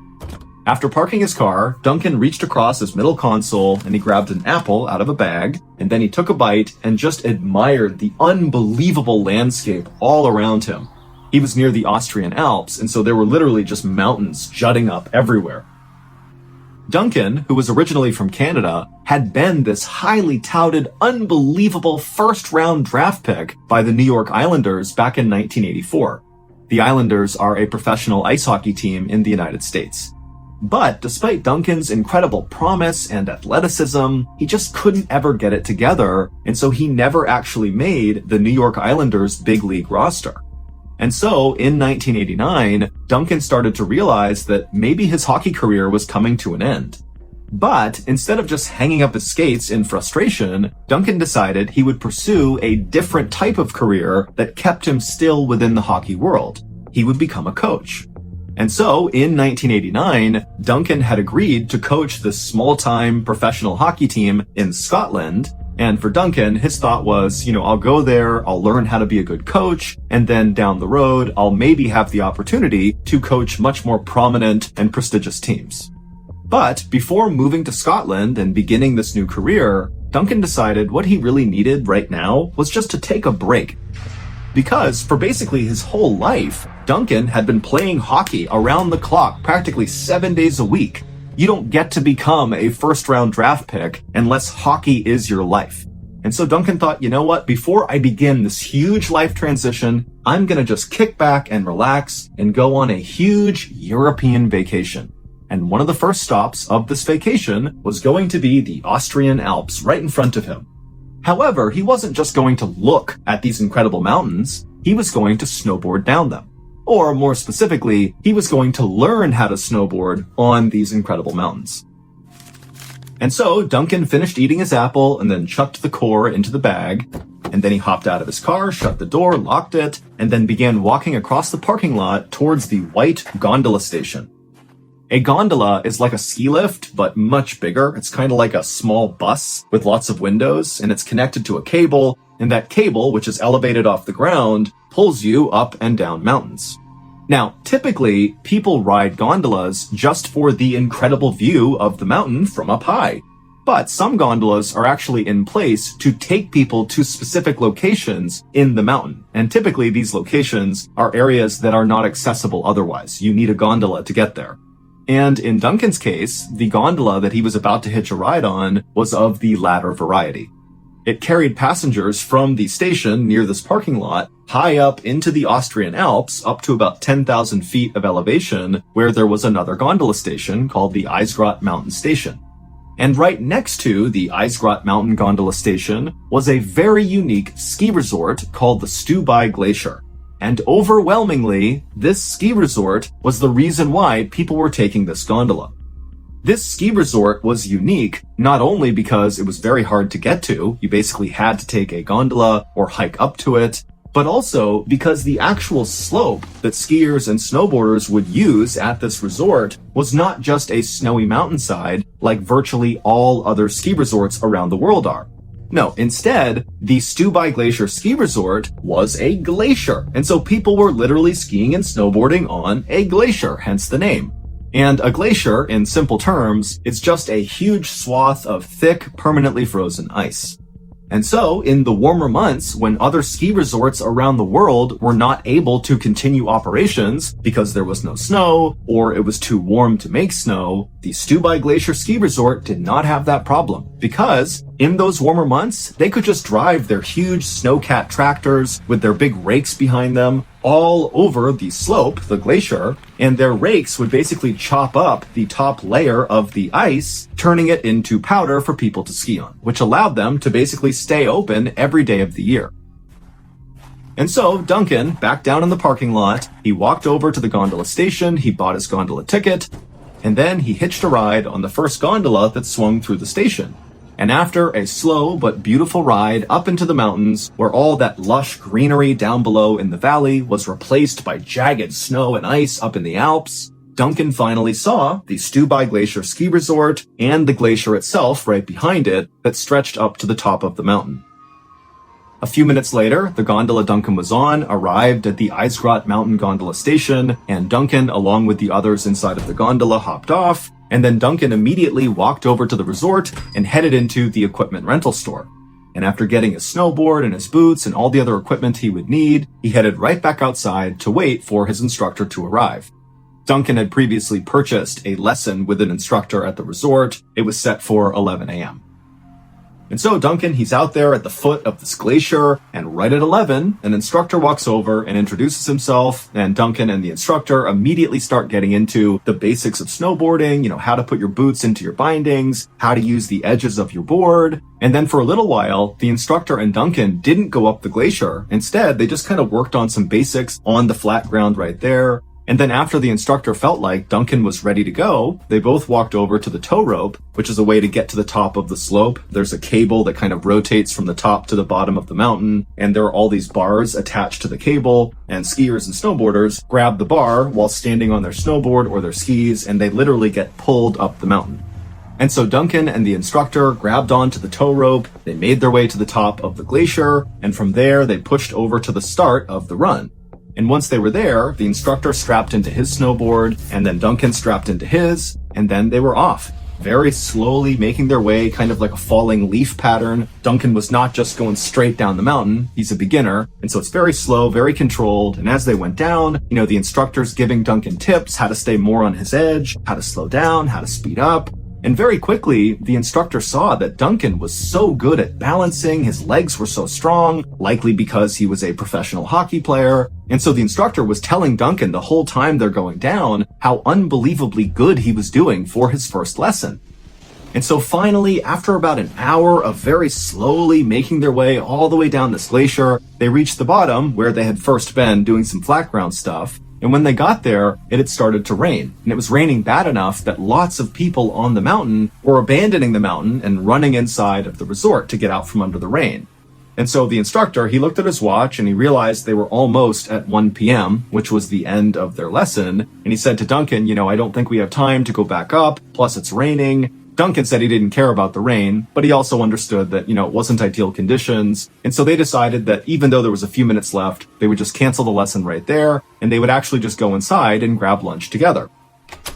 And so they made their way out of the rain into the resort, and when they went inside the resort, the instructor noticed that Duncan's sweater, which was underneath his yellow rain jacket, was totally soaked. And so he offered to Duncan, hey, do you want to take your sweater off and I'll hang it up inside my office? And, by the end of the day, it should be dry. And Duncan thought, great, that's fine. So he took off his wet sweater, he gave it to the instructor, and while the instructor was going to his office, Duncan went into the gift shop and he just bought a new sweater for the day.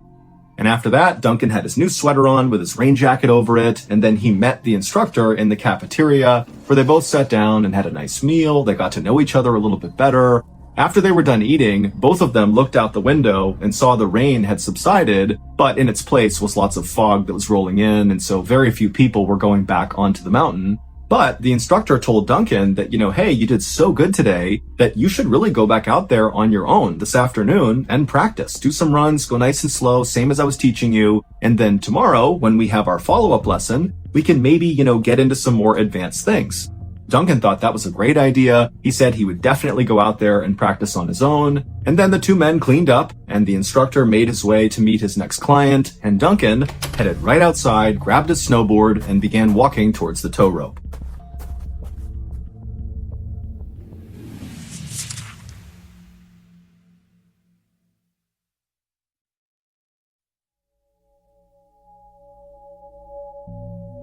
The next morning, Duncan's snowboard instructor arrived a little bit early to work.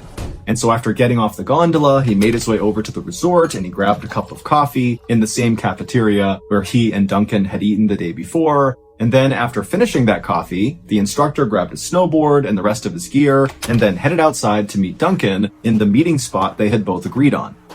But when it was time for the lesson to start, Duncan didn't show up. And so the instructor for a second thought, was there somewhere else we were going to meet? Did I get the time wrong? But he checked the time and he remembered the conversation he had with Duncan. They were going to meet at the foot of the tow rope and he was right there and Duncan wasn't. And so he thought, okay, maybe Duncan's running late. But he waited and waited and waited and Duncan never showed up.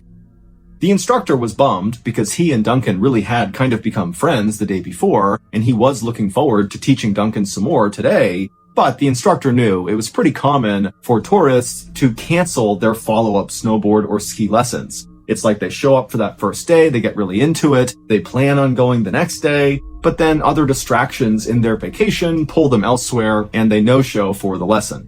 And so the instructor didn't take it personally. He just assumed that, Duncan had found something else to do that was more fun. But the instructor knew he would see Duncan again because Duncan's sweater was still sitting in the instructor's office. 1 week later, Duncan's parents, who were back home in Saskatoon, Canada, got a very unexpected phone call from the Dundee Tigers hockey team, which was the professional hockey team in Scotland that Duncan was going to go coach after this big European vacation. The team rep for this hockey team asked the parents if they knew where their son was because he had not shown up for his first day of work. And Duncan's parents, they immediately were like, that doesn't make any sense. He was so excited about this job. This is a really big deal for him. He would never miss the first day. And so the parents told the team rep that they would try to get in touch with Duncan, and as soon as they did, they'd be in touch with the team, and the team rep said they would do the exact same thing for the parents. However, after this call, the parents quickly realized that trying to get in touch with their son was going to be nearly impossible. They knew Duncan had gone on this big European vacation, but they didn't have his itinerary. They didn't know what countries he was going to, in what order. They really only knew that he was really excited and he was just going to be on vacation. That was kind of it. And remember, this is 1989. They can't just call Duncan. There weren't cell phones. They didn't have the easy modern ways that we all communicate instantly. And so the parents are like, who do we even call? Where do we go? What do we do? And so ultimately, even though this felt kind of dramatic at the time, the parents decided to file a missing person report with Interpol, which is an organization that connects police across international lines. However, the parents quickly learned that this missing person report was not going to become a high priority item for any police anywhere in Europe, because their son was 23, he's healthy, he's strong, he's smart, he's of sound mind, and really all that had happened was Duncan had missed a single day of work on the back end of a huge vacation. So there's lots of reasons why that could have happened. Maybe he extended his vacation. Yeah, it's not professional, but it's totally possible. Or maybe he doesn't want to take the job after all. Or maybe he's just running late. I mean, there's a lot of very logical explanations for why Duncan didn't show up. And so, in short, the parents were told that if you want to find your son right now and not just wait for him to reappear, well, you better go looking yourself. And without hesitation, that's exactly what Duncan's parents did. They packed up a couple of suitcases and they headed to Europe to go find their son. Because to them, it felt like something was wrong here and there was no time to waste. But again, the parents have no idea where their son would have gone in Europe. And so they don't really have a good starting point. They don't know who to talk to, but they just began chasing down every single seemingly insignificant lead they came across. And as they traveled all over Europe, they hung up thousands and thousands of flyers that showed their son's face, said he was missing, and here's a number to call if you know where he is. But despite these efforts, the parents really got nowhere. That is, until about a month into their search, when still they have not found Duncan, they have no idea where he is, they've chased down all these leads, they've all dead-ended, and at this time, the parents convinced several news outlets around Europe to air a segment on their news about Duncan. And one of those missing person segments aired in Austria, And the news anchor in Austria, when they were doing the segment, they described the car that Duncan was almost definitely driving when he went missing. It was that little red car. The parents had discovered in chasing down their leads that their son had borrowed the little red car from a childhood friend who used to play hockey with him, and the friend had told the parents that he had lent it to Duncan, and Duncan had told him he would have it for a week and then return it. But Duncan had never returned the car. And so the anchor in Austria does this segment about how Duncan is missing, and if you have information, come forward. They describe the little red car, and sure enough, not long after this segment aired in Austria, somebody found Duncan's car. It was still sitting in that parking lot right near the Stubai Glacier gondola. Immediately, when Duncan's parents heard about this, they flew to Vienna, Austria, and they met with police who brought them out to look at their son's car. They hadn't moved it. It was still just sitting where he had left it. And then also police showed the parents what they had found inside of the car, which included Duncan's passport, a letter to his girlfriend, where he talked about how excited he was to go to Scotland, and also a bag of rotten fruit. The police also told the parents that now, with the discovery of this vehicle, they were going to really lean into this missing person case to try to find their son, and that the next day they were going to launch this huge search of the area near where his car was to hopefully find Duncan. And so the parents, who were now cautiously optimistic that they might get some answers, they left the police and they went to a local hotel to rest up before the next day when they would be up early and join this huge search party. But when they got to that local hotel, they did what they always did everywhere they went in Europe. They began handing out all these missing person flyers with Duncan's face on them to everybody they saw in the lobby. They began hanging them up all over the hotel. And sure enough, just by completely random chance, they handed one of these flyers to Duncan's snowboard instructor. They handed it to him, he looked at it, and he did a double take, and he was like, I know him.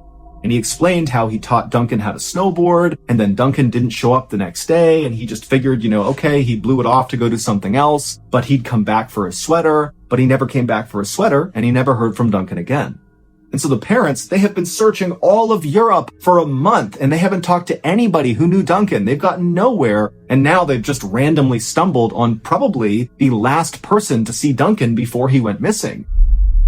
And so they kept asking the instructor, give us more information. What was his attitude like? Was he stressed out? Was he scared? Was he worried about something? Where did he go? Give us anything.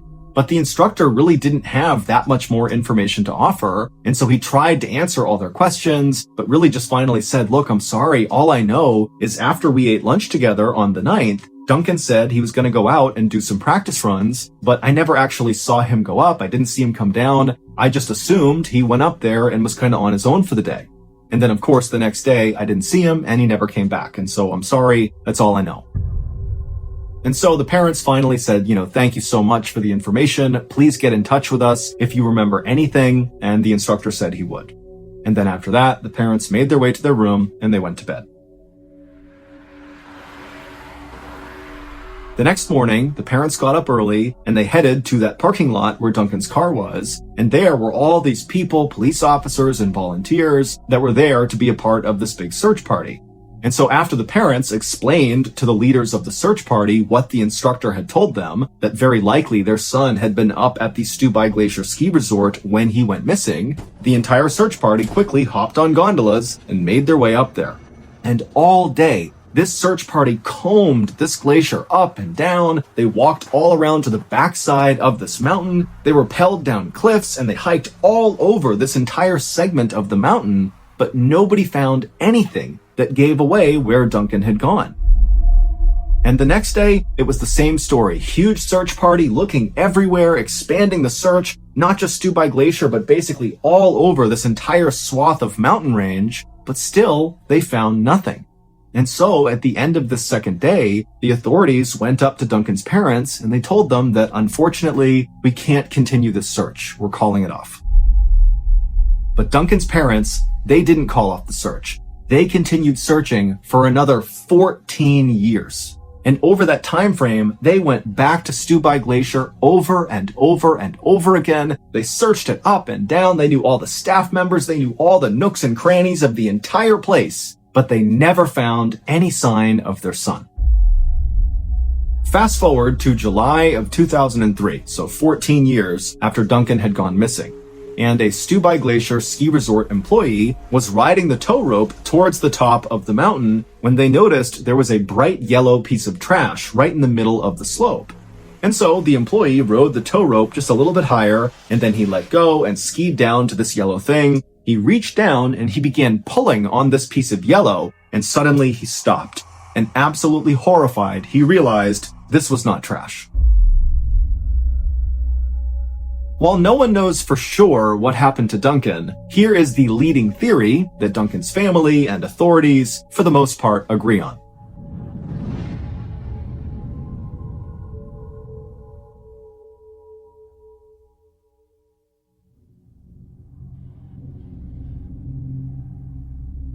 Back on August 9th, 1989, after having lunch with his snowboard instructor, Duncan was feeling motivated to go back out and take some practice runs.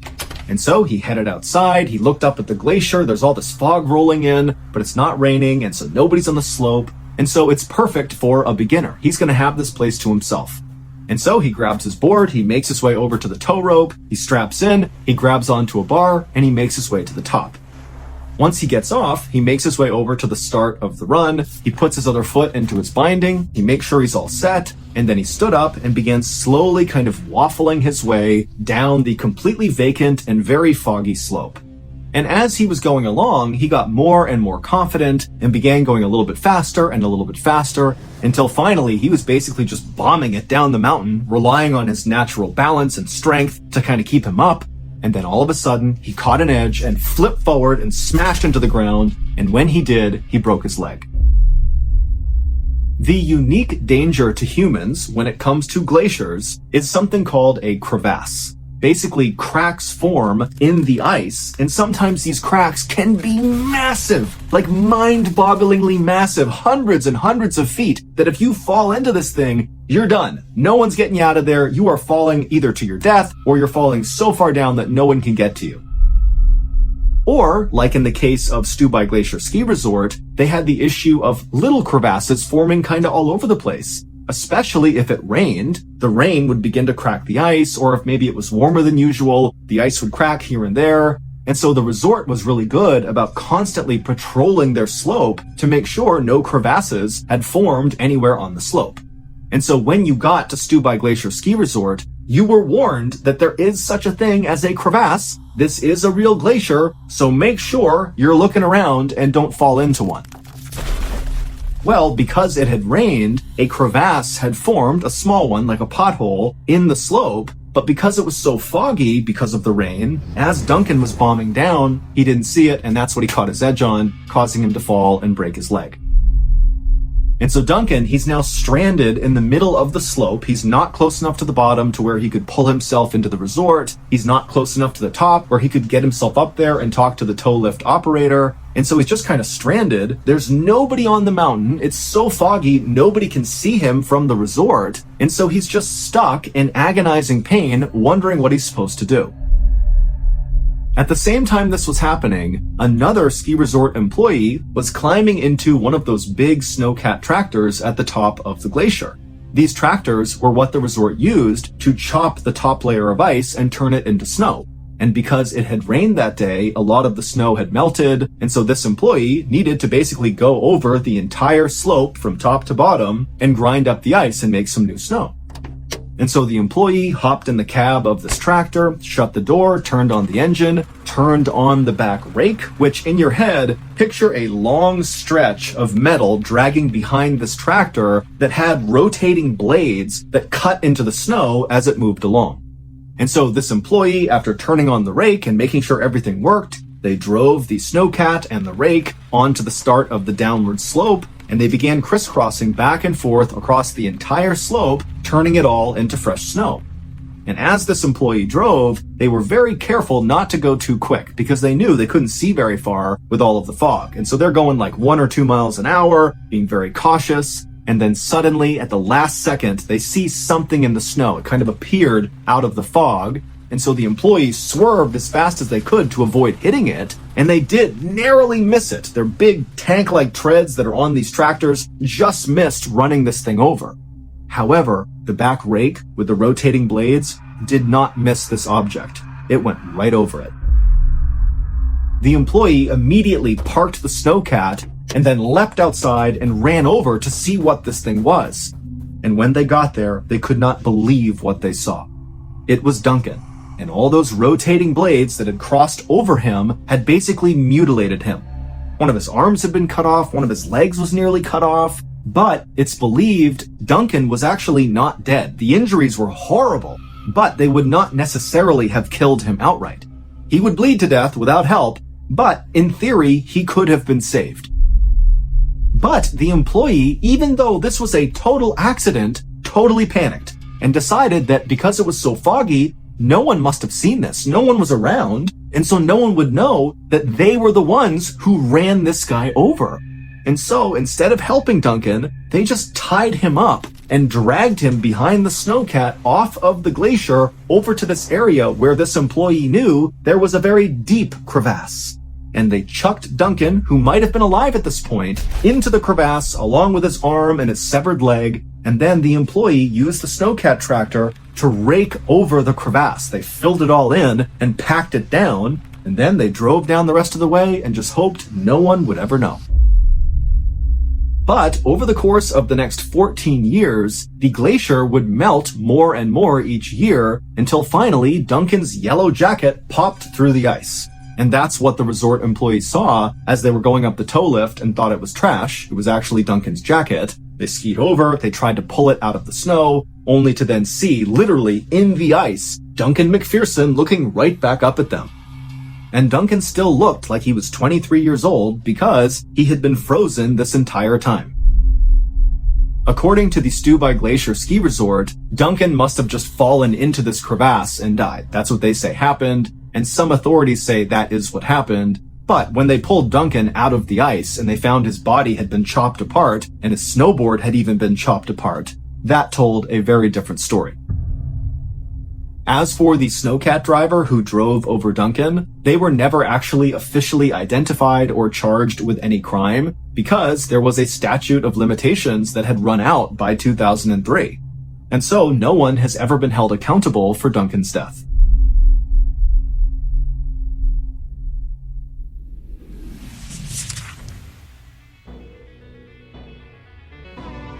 Thank you for listening to the Mr. Ballin podcast. If you enjoyed today's story and you're looking for more bone-chilling content, be sure to check out all of our studio's podcasts. Those are Mr. Ballin's Medical Mysteries, Bedtime Stories, and Runful.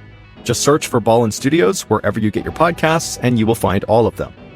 Also, there are hundreds more stories like the one you listened to today, but in video format on our YouTube channel. And our YouTube channel is just called Mr. Ballin. Go check it out. So that's going to do it. I really appreciate your support. Until next time, see ya.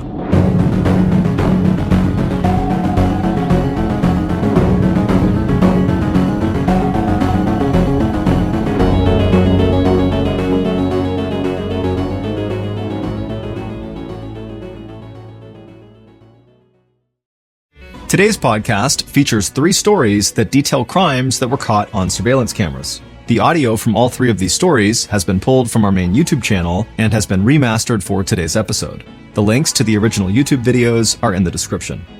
The first story you'll hear is called Safe Neighborhood, and it's about a woman who captured something awful in her backyard.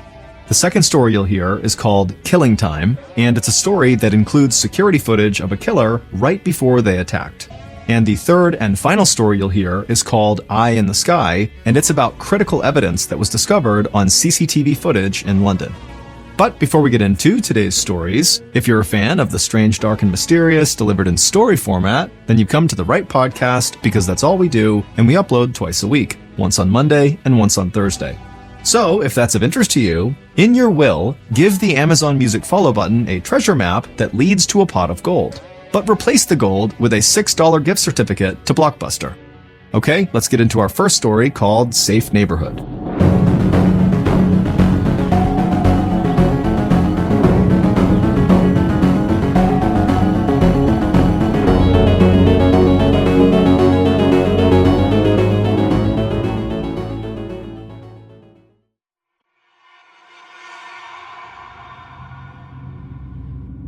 In June of 2015, 30-year-old mother of two, Lisa McKenzie, lived in what she called a safe neighborhood in Bridgend, Wales. One day when she was cleaning up her kids' toys in her backyard, she noticed something strange about her back door. She thought maybe one of her kids had taken paint and slapped it across the back door, or perhaps it was even mud. But then when she walked up to the door itself, she could tell that there were two very deep gouges in the door right next to the locking mechanism. Also, the key portion of the lock had loads of scratches all over it. Initially, she thought maybe these have been here the whole time and I just haven't noticed them until right now. But when she looked at the two gouge marks in the door, they looked fresh. Since she did not own a dog and didn't know of any other dogs in the area that might come into her property that could have scratched up the door, she figures, okay, it's gotta be my kids. So she calls her kids outside and she points at the marks on the door, and the kids swear they didn't do it, and they say, I don't remember ever seeing that, that's new. At this point, Lisa has this sinking feeling that someone must have tried to break into our house, but she doesn't want to scare her kids, so she tells them to go back in the house. They go inside and she's standing in front of the door and she's just looking at the marks thinking like, what do I do? And she notices in the bushes right next to the door, there's something silver sitting in the bush. She bent down and picked up a wire that she immediately recognized as a windshield wiper insert, because she had recently had to replace her windshield wipers because one of the inserts was missing. She also noticed this wire that was very rigid had been bent up at the end like a hook. And it was at this point that Lisa went from maybe someone's trying to break in to definitely someone just tried to break in. They're using the wire from my windshield to try to defeat the lock. Lisa didn't make much money, but with the money she did have, she went out and got the most expensive, sophisticated surveillance camera that she could put on the back of her house to monitor that back door. And in addition to the camera, starting that night, Lisa began compulsively checking every door, every lock, every window, everything that could secure the house. She would check 3, 4, 5 times before going to bed every single night. And then the next morning, she would get up and she would review the footage from the night before. And for the next several weeks, no one tried to break into her house. There was no suspicious activity recorded on the camera. Everything was normal.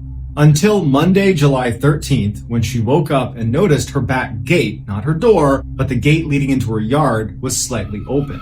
Now, because she was obsessively checking every door, every window, every lock, that included that gate. Meaning the night before, she had triple checked that that gate was shut and locked. So for it to be open right now meant something had happened the night before. And so without even going outside, she goes right to her security camera footage, and she would say that what she saw made her physically ill. Earlier that morning at 1:15 a.m., an unknown man wearing a rain jacket and gloves walks up to the back of their house and puts his hands and his face right up against the window and starts looking in the window.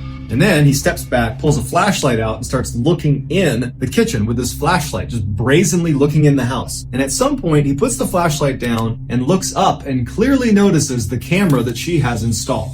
He looks at it for a minute and then just kind of shrugs and goes right back to shining his light into the kitchen before going around to the door itself and trying the door and fidgeting with the door to open it. It was locked. He goes to the window. He tries to open the window. It's locked. And he would make his way down the side of the house trying to open all of the windows until walking around to the back side of the house where there wasn't a camera. And then when he couldn't open any of the windows or doors because Lisa was diligent about locking everything, he must have just given up and left. Lisa's horrified. She gets in touch with police. She shows them the footage, but unfortunately, his face was kind of obscured in the video, and so they were never able to identify him.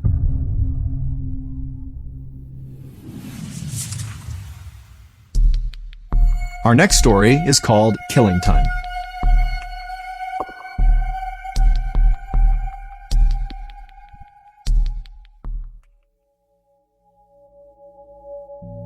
Missy Beavers was a wife, a mother of 3 girls, and a hardcore fitness instructor. She lived in Midlothian, Texas, and she taught a fitness boot camp out of a local church at least one day a week, every week.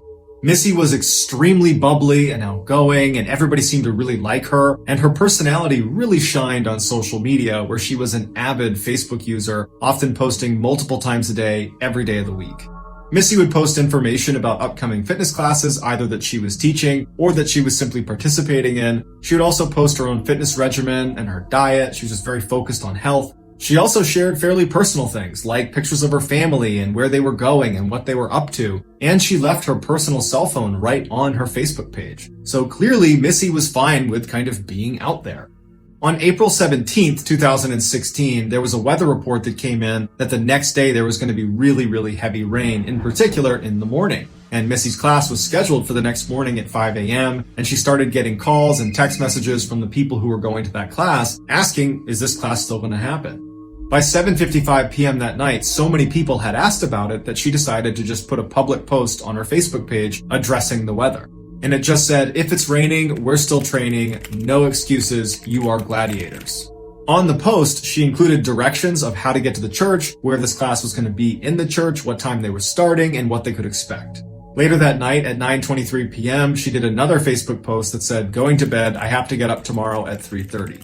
The next day at 4:16 in the morning, a street security camera picked up Missy pulling into the church's parking lot. Even though her class didn't start until 5 a.m., she liked to get there early to make sure the classroom was set up and to warm up a little bit and make sure she was super motivated and cheerful as soon as they walked in. The security cameras inside the church capture Missy walking in through the front doors at 4:20 in the morning. Then, just before 5 a.m., the first couple of students arrived at the classroom and they walk in to find Missy laying on the ground, bleeding from her head, totally unresponsive.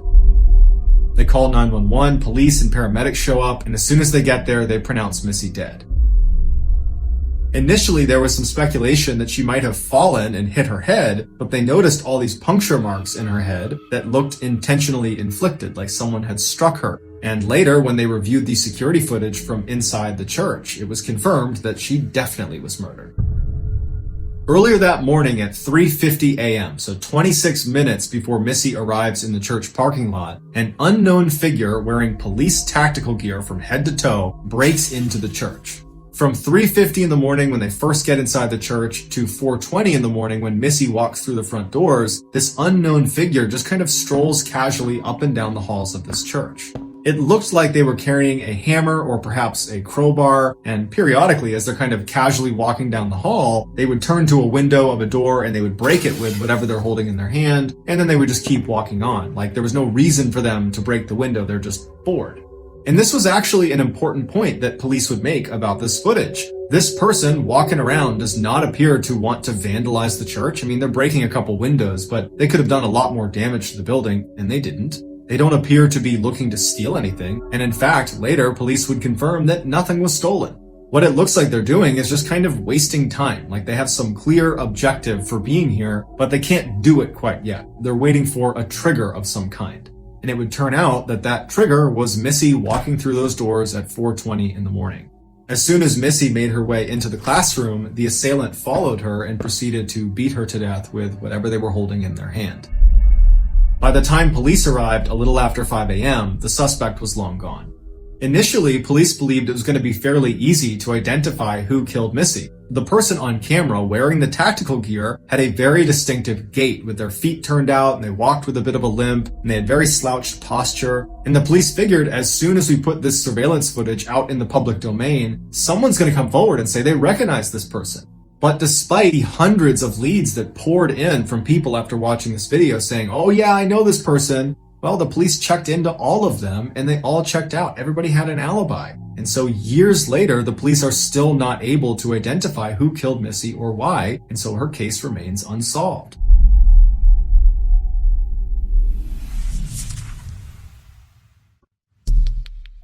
The next and final story of today's episode is called Eye in the Sky.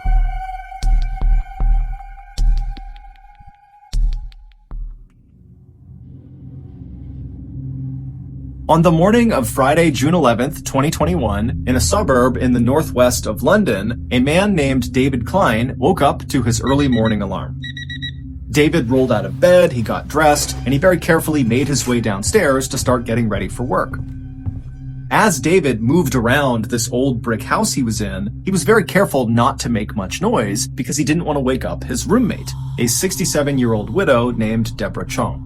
Deborah was technically David's landlord, but she didn't charge him any rent. The two had met in church, and when Deborah had learned that David didn't really have a place to live, she had immediately volunteered her house and told David to come live with her for free. David couldn't believe her generosity and immediately took her up on the offer.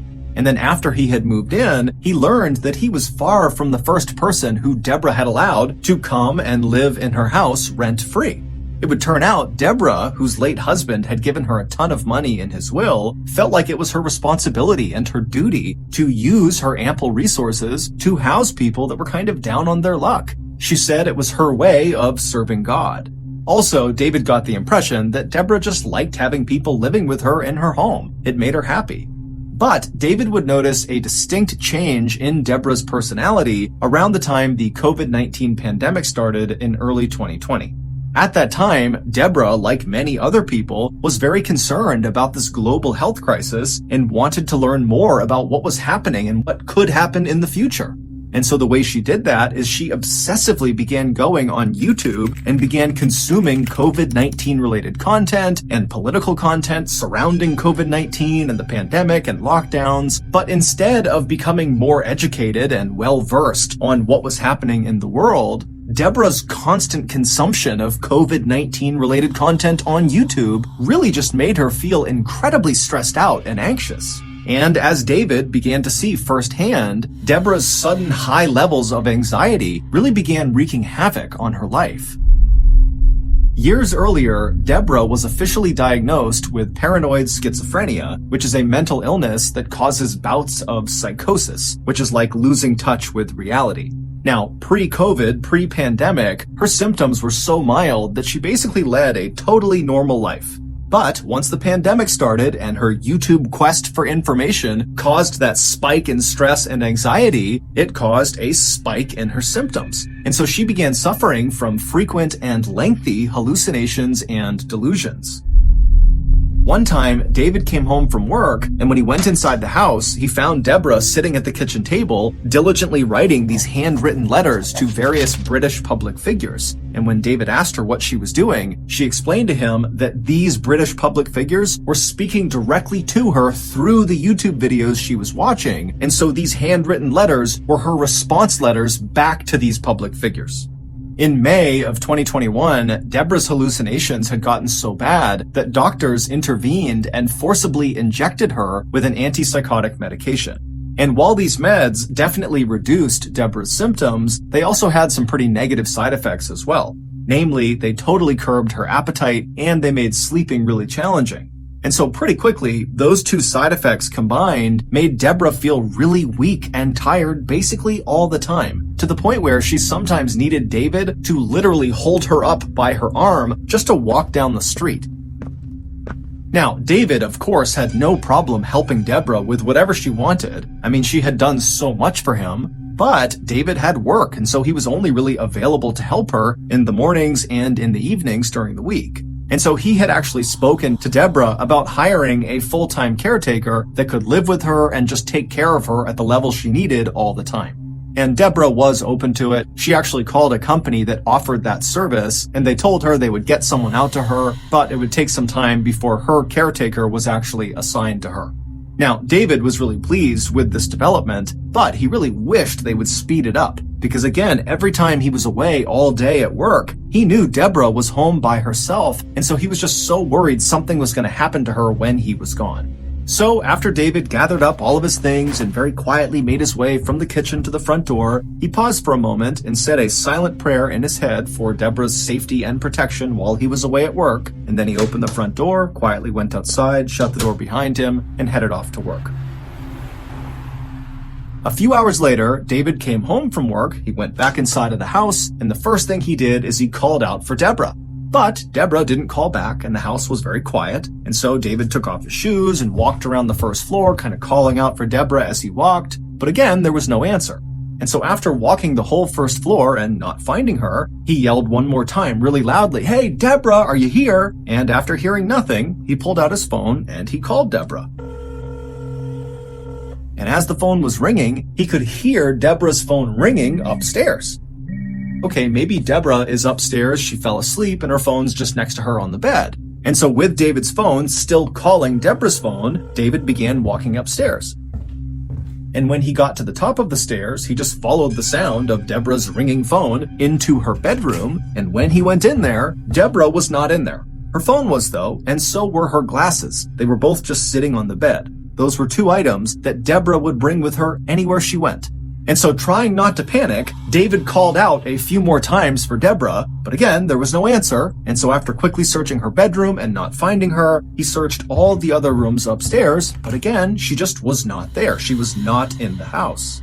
And so David began calling and texting friends from church and other people that knew Deborah to see if anybody had heard from her or knew where she was. But no one did, and the only people who had recently talked to her said she was totally incoherent, talking about spirits and demons and the destruction of all mankind. And so, believing Deborah must be suffering from a schizophrenic hallucination somewhere out in the city, David picked up his phone again and he called the police. When the police showed up at the house, David filled them in on what was going on, and the police told him, hey, look, we'll go back and review all of the CCTV camera footage taken from outside of your house. We're bound to see footage of Deborah leaving her house at some point, and then we can just watch where she goes. And so David felt reassured, and the police felt very confident. But when the police went back to the station and began reviewing all of this security footage taken from roughly outside of Deborah's house, there was no footage of her ever leaving the house. There was only footage the day before of Deborah going into the house, but she never left. And so naturally, the police went back to Deborah and David's house, and they thoroughly searched that house, believing Deborah had to be in there somewhere. But despite searching everywhere in this house, in every crawl space, in the attic, the basement, every closet, everywhere, she wasn't there. It would take the police nearly a month, but they would eventually figure out where Deborah went. And to say they were surprised at where she went is a massive understatement. But to understand what happened, we have to go back to the very beginning of Deborah's very strange disappearance story.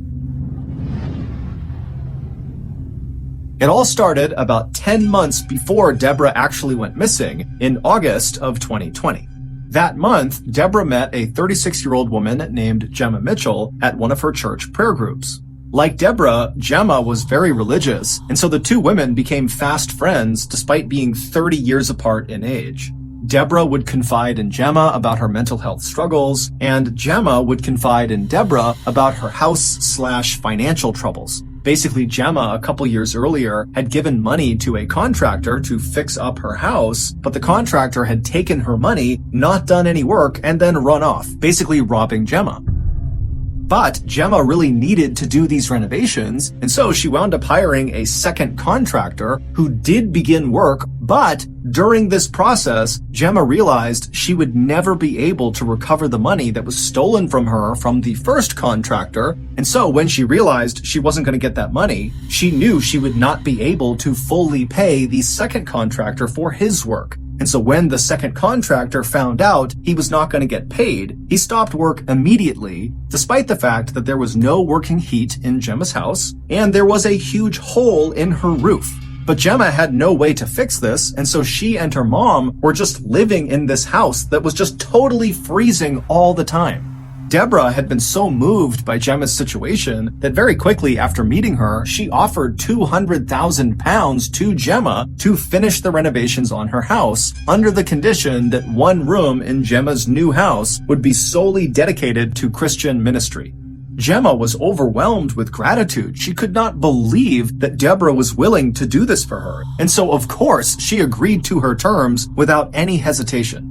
After that, the two women began texting all the time about this renovation project. Deborah would suggest paint colors and different things to do with the inside of the house, and Gemma would text updates about the different contractors she had talked to who could do pieces of the renovation. Deborah was always inviting Gemma over to her house, and she even began referring to Gemma as her sister. And Gemma loved it, because Gemma actually had always wanted to be much closer with her own biological sister, but they had kind of drifted apart, and so for Gemma, Deborah really did feel like the sister she was supposed to have. But their relationship was about to change drastically. In May of 2021, so 8 months after the two women met for the first time, and 1 month before Deborah would vanish, Deborah was forcibly injected with that antipsychotic medication in order to combat her paranoid schizophrenia. And right after Deborah got this injection, she began treating Gemma totally differently. She basically stopped communicating altogether with Gemma, and then in the rare times she would text Gemma, it was just to berate her about being a hoarder or being too messy and sloppy. Gemma didn't really know what to make of her friend's new behavior, but she knew, Deborah was going through a really tough time, and so Gemma just kind of took the abuse and didn't say anything. When Gemma did try to talk to Deborah by asking about the renovation project, which was quickly approaching on the horizon, Deborah would tell Gemma not to talk about it, that it was too stressful and just don't bring it up again. And then one day, Deborah just called Gemma out of the blue and said, "I'm not funding the renovation anymore, it's over, you're on your own." Gemma felt totally devastated and pleaded with Deborah to please reconsider. But Deborah was not about to change her mind, and in fact, on this call, she would tell Gemma, hey, you should just sell your house. And in fact, until you sell your house, don't contact me. And then Deborah hung up. Gemma didn't know what to do. She felt like she really could not sell her house because it was kind of like a family heirloom that had been passed down for generations, and so it just felt wrong to sell it. But on the other hand, without help, she would never have enough money to fix the house up. And so she was totally stuck, and she felt like her only option was to go to Deborah and have one more conversation and just really plead her case and see if maybe there was some chance Deborah would change her mind. So, on the morning of June 11th, 2021, so this is the day that Deborah goes missing, Gemma showed up on Deborah's porch and rang her doorbell. She arrived just after David had left for work. A few moments later, Deborah slowly made her way to the door. She opened it up. She saw Gemma out there and asked, what's going on? And Gemma just very politely said, "Would you please let me come in? And can we just talk one more time about the renovation?" And Deborah, who was not very enthused at the idea of having this conversation, said, "You know what? Okay, come on in." And so Gemma would go inside, and the two women would go sit down, and they'd exchange some pleasantries. And then at some point, when there was a break in the conversation, Gemma brought up the renovation. She had actually written out this whole speech about how incredible Deborah was and how these renovations, if they went through with them, would mean so much to her, Gemma, and her family. But as Gemma is going through this pitch, Deborah just cuts her off and says, "Gemma, I'm sorry, but my decision is final. I am not paying for the renovation. I'm sorry." A little while later, both Gemma and Deborah would leave Deborah's house. And there actually is CCTV footage that shows the pair walking on Deborah's street right outside of her house.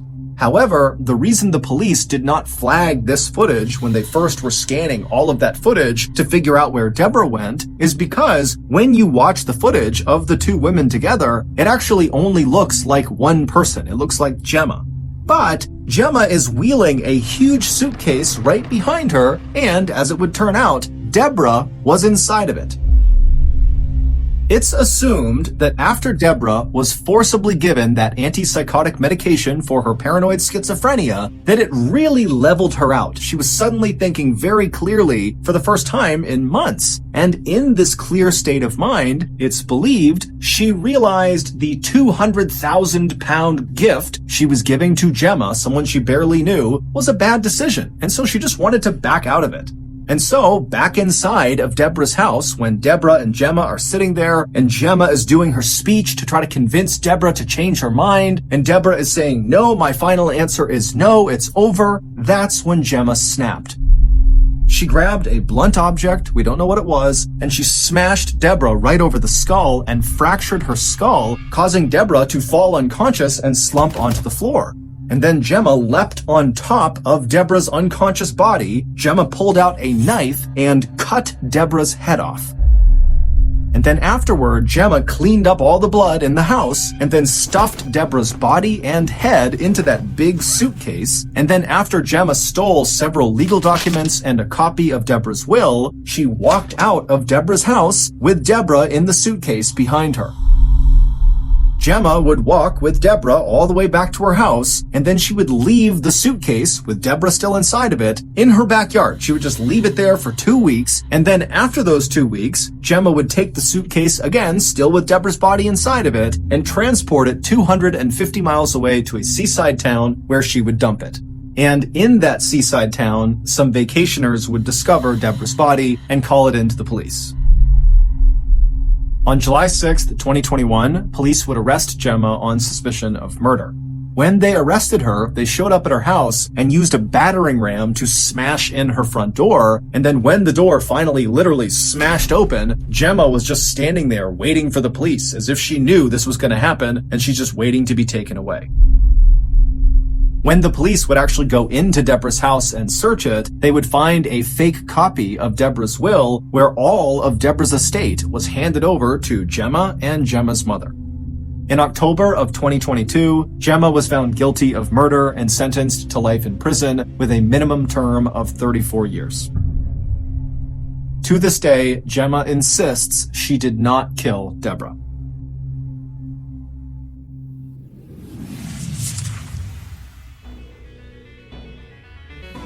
Thank you for listening to the Mr. Ballin podcast. If you enjoyed today's stories, be sure to check out our YouTube channel, which is just called Mr. Ballin, where we have hundreds more stories just like this one, but many of them are not available on this podcast. They're only on YouTube. Again, the YouTube channel is just called Mr. Ballin.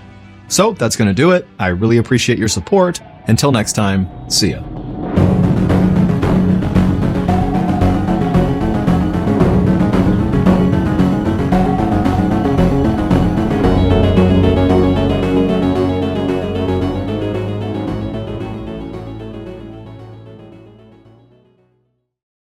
Today's podcast features 3 unique stories that all involve trespassers.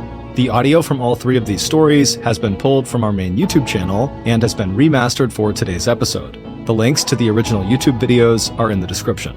The first story you'll hear is called Grad Night, and it's about a group of teens who lose one of their friends at an amusement park. The second story you'll hear is called Under the Pier, and it's about one man who should have taken the bartender's warning. And the third and final story you'll hear is called Hide and Seek, and it's about a family vacation in Mexico that took a horrible turn for the worst. But before we get into today's stories, if you're a fan of the strange, dark, and mysterious delivered in story format, then you've come to the right podcast because that's all we do, and we upload twice a week, once on Monday and once on Thursday. So, if that's of interest to you, the next time you're working at the county fair selling ice cream and the Amazon Music follow button comes up to you to buy a vanilla cone, sell them one, but instead of using vanilla ice cream, use vanilla mayonnaise. Okay, let's get into our first story called Grad Night.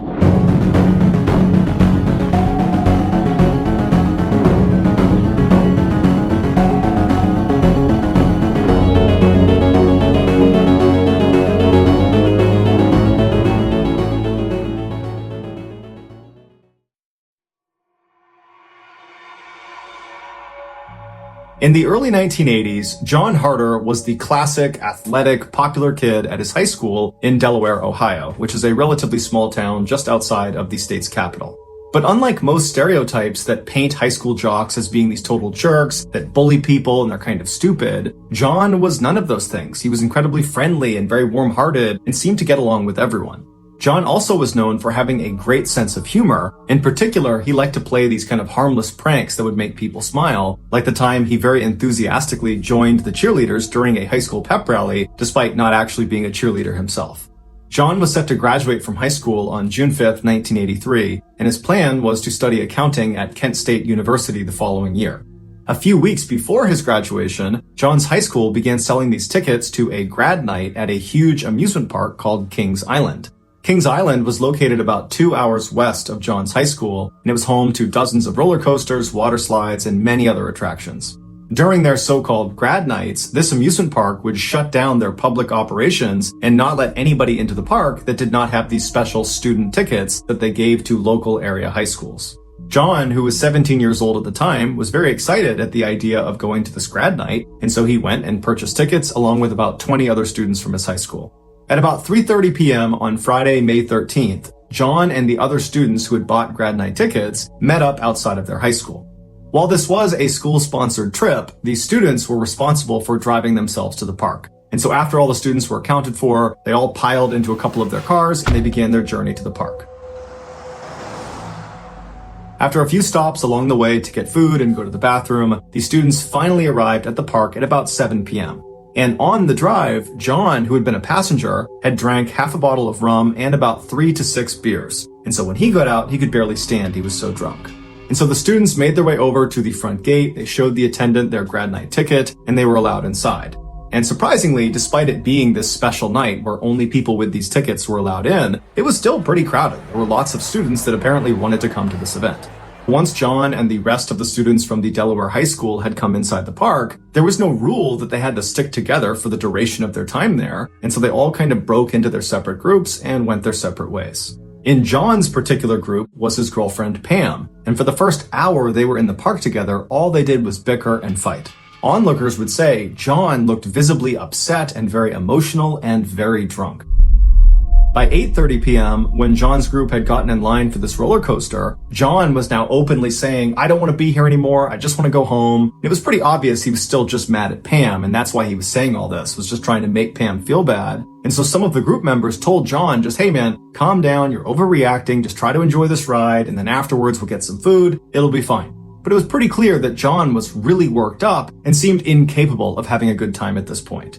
But regardless, John and the rest of the group, they got on this ride at about 9 p.m. And then after the ride was over, they disembarked and they walked away from the ride to regroup and figure out what was next. And they're looking around and John is nowhere to be found. And so after waiting for a few minutes and actually walking around looking for him, they decided that, you know what, he was really upset before he got on this ride. He probably just wanted to walk away and be by himself for a bit. I'm sure we'll see him later in the night.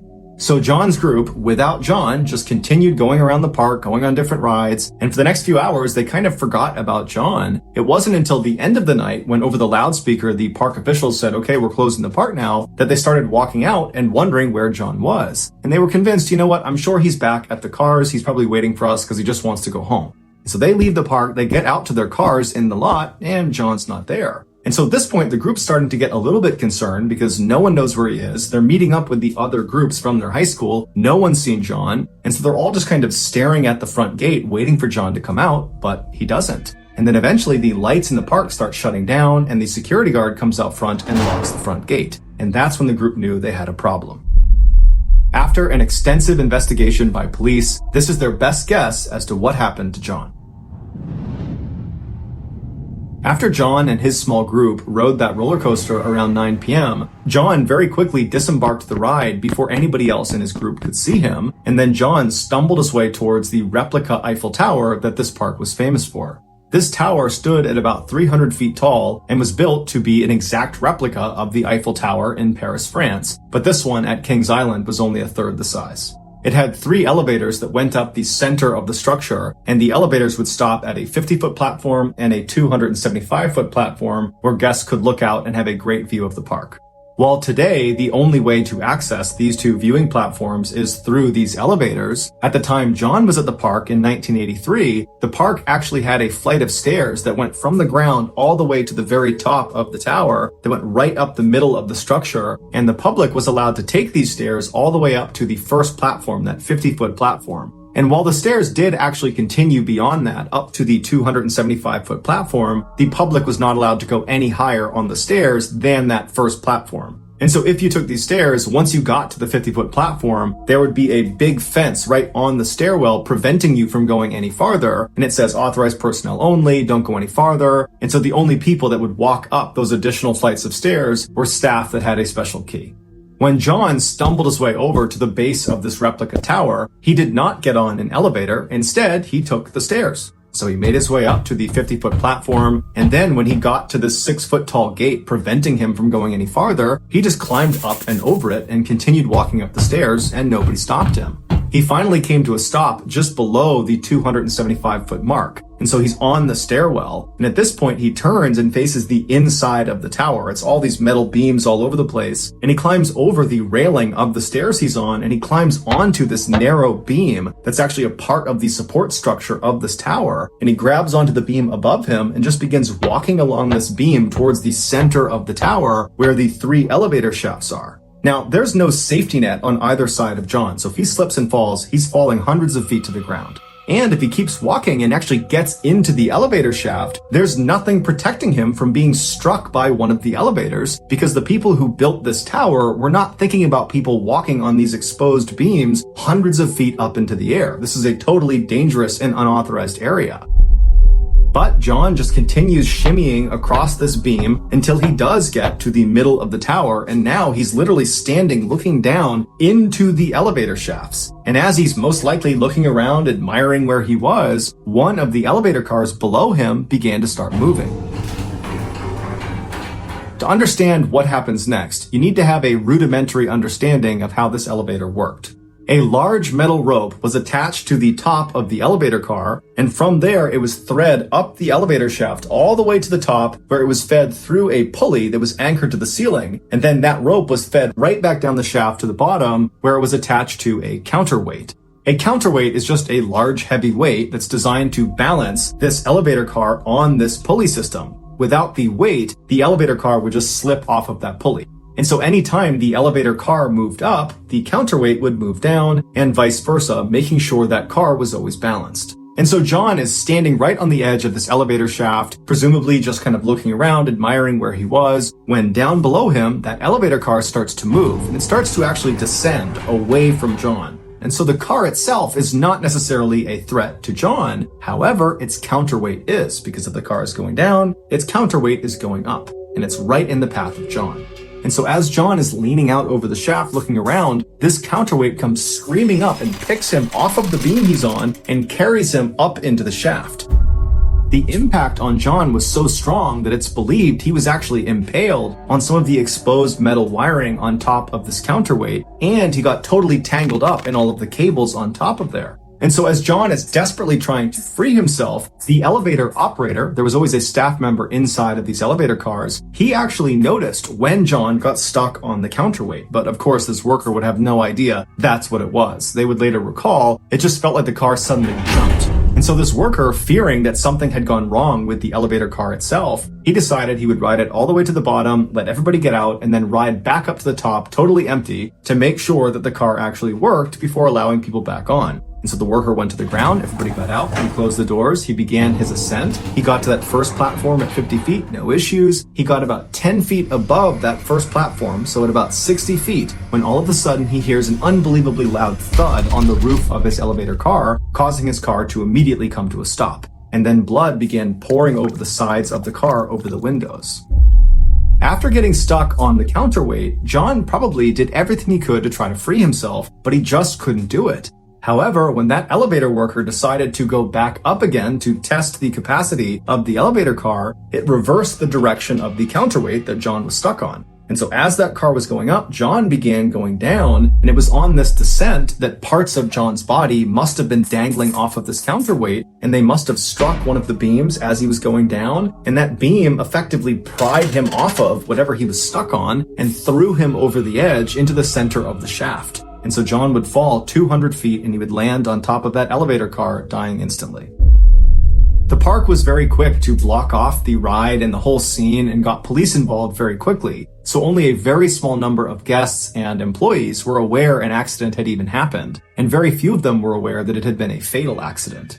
As for the police, they knew they had a dead body, but they had no way to identify the body. There was no ID cards on John, and so they had no way to let his friends know that were in the park or to tell his family. And so it wasn't until that night, when John's friends are out in the parking lot waiting for John to come out again, that they got really worried, and they went up and spoke to a security guard at the front of the park. And that security guard, after hearing their story, would tell them that actually there had been an accident in the park and there was a body, and the police are still trying to identify this body. And so maybe you guys want to go over to the hospital and see if it's your friend. So sure enough, the friends went to the hospital and they would confirm that the body was John Harder. To this day, no one knows for sure why John did what he did. Some say he was just drunk and it was a dumb decision that led to his death. Others say he was suicidal, but many of the people that were close to him say, no way, he was not suicidal. And other people say, John, he loved attention, and so perhaps this was a dangerous stunt gone too far. But regardless of his reasons, John had clearly intentionally entered an area that was off limits, and it got him killed.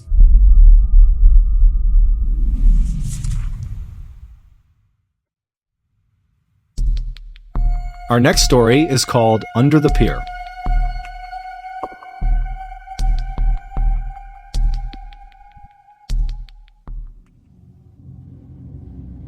In the 1960s, Alan Burkhart opened a riverfront restaurant in Beaumont, Texas. And for the next 50 plus years, his customers would eat burgers, drink beers, and on super hot days, they would jump off the pier into the river to cool down.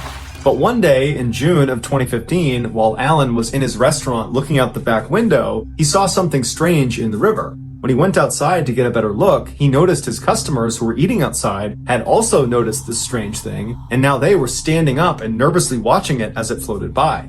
Alan immediately yelled out to everyone to not go swimming, obviously, based on what they were seeing, and then he went back inside and made a sign that said no swimming, and he posted it on the pier. A few weeks later, on July 2nd, a 28-year-old local man named Tommy Woodward and his girlfriend, Victoria LeBlanc, arrived at Alan's restaurant for a fun night out. After several hours of drinking and playing pool, Tommy and his girlfriend made their way over to the bar and had a seat, at which point Tommy began telling his girlfriend that he planned on going swimming in the river that night. The bartender overheard him and said, "Tommy, you can't go swimming in the river anymore." But Tommy was a bit of a rule breaker and said he didn't care, he was going to go anyways. The bartender began pleading with him and even got other staff members of the restaurant to talk sense into Tommy that he should not get in the water. But eventually Tommy just stood up, he grabbed his girlfriend's hand, left the restaurant, and began walking down towards the pier. The bartender at this point just kind of rolled her eyes and thought, I can't do anything to stop him, and so she went back to her bartending duties. When Tommy and Victoria got down to the pier, the black water was quiet and calm as Tommy took off his shirt and removed his valuables from his pockets. Right before Tommy was about to jump into the water, Victoria stopped him and said she thought she saw something moving underneath the pier. But Tommy just laughed and said he didn't care and jumped into the water and disappeared below the surface. Immediately, the water around Tommy seemed to erupt like a bomb had gone off underneath him. When Tommy came back up to the surface, he was screaming and trying to swim back to the pier, but before he could get there, something pulled him under the water. And then a few seconds later, Tommy came back up again, and this time Victoria could see the left side of his torso was bleeding profusely. And so she instinctively leapt into the water to try to save him. And Tommy, even though he knew he needed help, he said to her, "Get back on land, save yourself." And so she obliged. She climbed back onto the pier, and when she turned around, she caught a final glimpse of Tommy as he was pulled back under the water, and this time he did not come back up again. The bartender had heard screaming and so ran down with a flashlight to the pier, and when she got there, Victoria was hysterical and she was yelling Tommy's name and looking out over the water, and so the bartender at this point is reasonably certain she knows what happened to Tommy, but if by some miracle he's still alive, she wants to find him. And so she raises her flashlight and she begins scanning the now totally calm black water, and as she's scanning, she finds him. He's floating face down way off in the middle of the river, and as soon as the flashlight hits him, something pulls his body under the water and he disappears from view. It was no secret that the river that ran next to Alan's restaurant was home to alligators. But these alligators were small and they didn't bother anybody, and so the locals really didn't have any issues swimming with them. In fact, they had nicknamed two of the alligators that were seen the most often. They named them Cheeto and Marshmallow. But on that day in June of 2015, when Alan and the other guests saw this thing out in the river, what they were seeing was a monster alligator, the likes of which they had never seen before in this river. It was at least 11 feet long and over 400 pounds, and that summer it decided to make the underside of Alan's pier its home. And so that night, when Tommy leapt into the water, it was this monster alligator's feeding time, and so Tommy became its dinner. About 2 hours after Tommy was attacked, what was left of him was recovered from the river. Tommy became the first alligator-related fatality in Texas in nearly 200 years.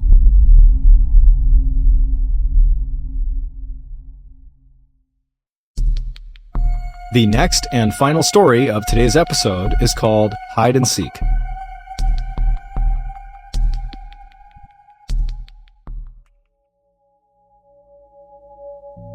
On or around June 10th, 2021, Jennifer Buell and her two sons, 12-year-old Charlie and 7-year-old Johnny, touched down at Cancun International Airport in Cancun, Mexico. The family, who lived in Philadelphia, Pennsylvania, was there for a nice long vacation during the kids' summer break, which had started just a few weeks earlier. After getting off the plane and getting their luggage, the Buell family made their way out of the airport and they hopped on a shuttle that brought them to their resort. They were staying at Club Med Cancun, which is a very popular all-inclusive family resort that's located right at the tip of the Riviera Maya. And the Riviera Maya is just stunningly beautiful. It's this stretch on the western side of the Yucatan Peninsula in Mexico that's basically all white sand beaches and beautiful clear turquoise water.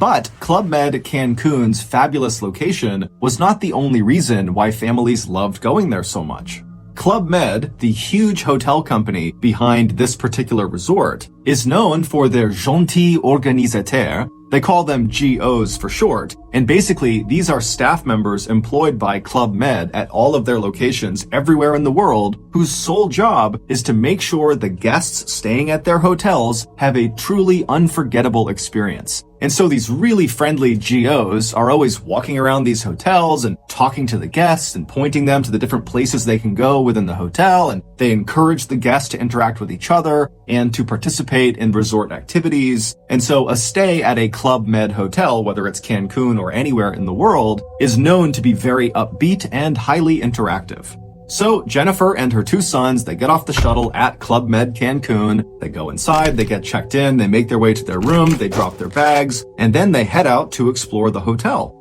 And pretty much right away, there were GOs all over the place coming up to welcome them to the hotel and pointing them to the best restaurants, the best places to go swimming, and what activities were coming up that night and what to look forward to that week. And right away, what stood out to the Buell family, specifically Charlie and Johnny, was the Kids Club/Teens Club.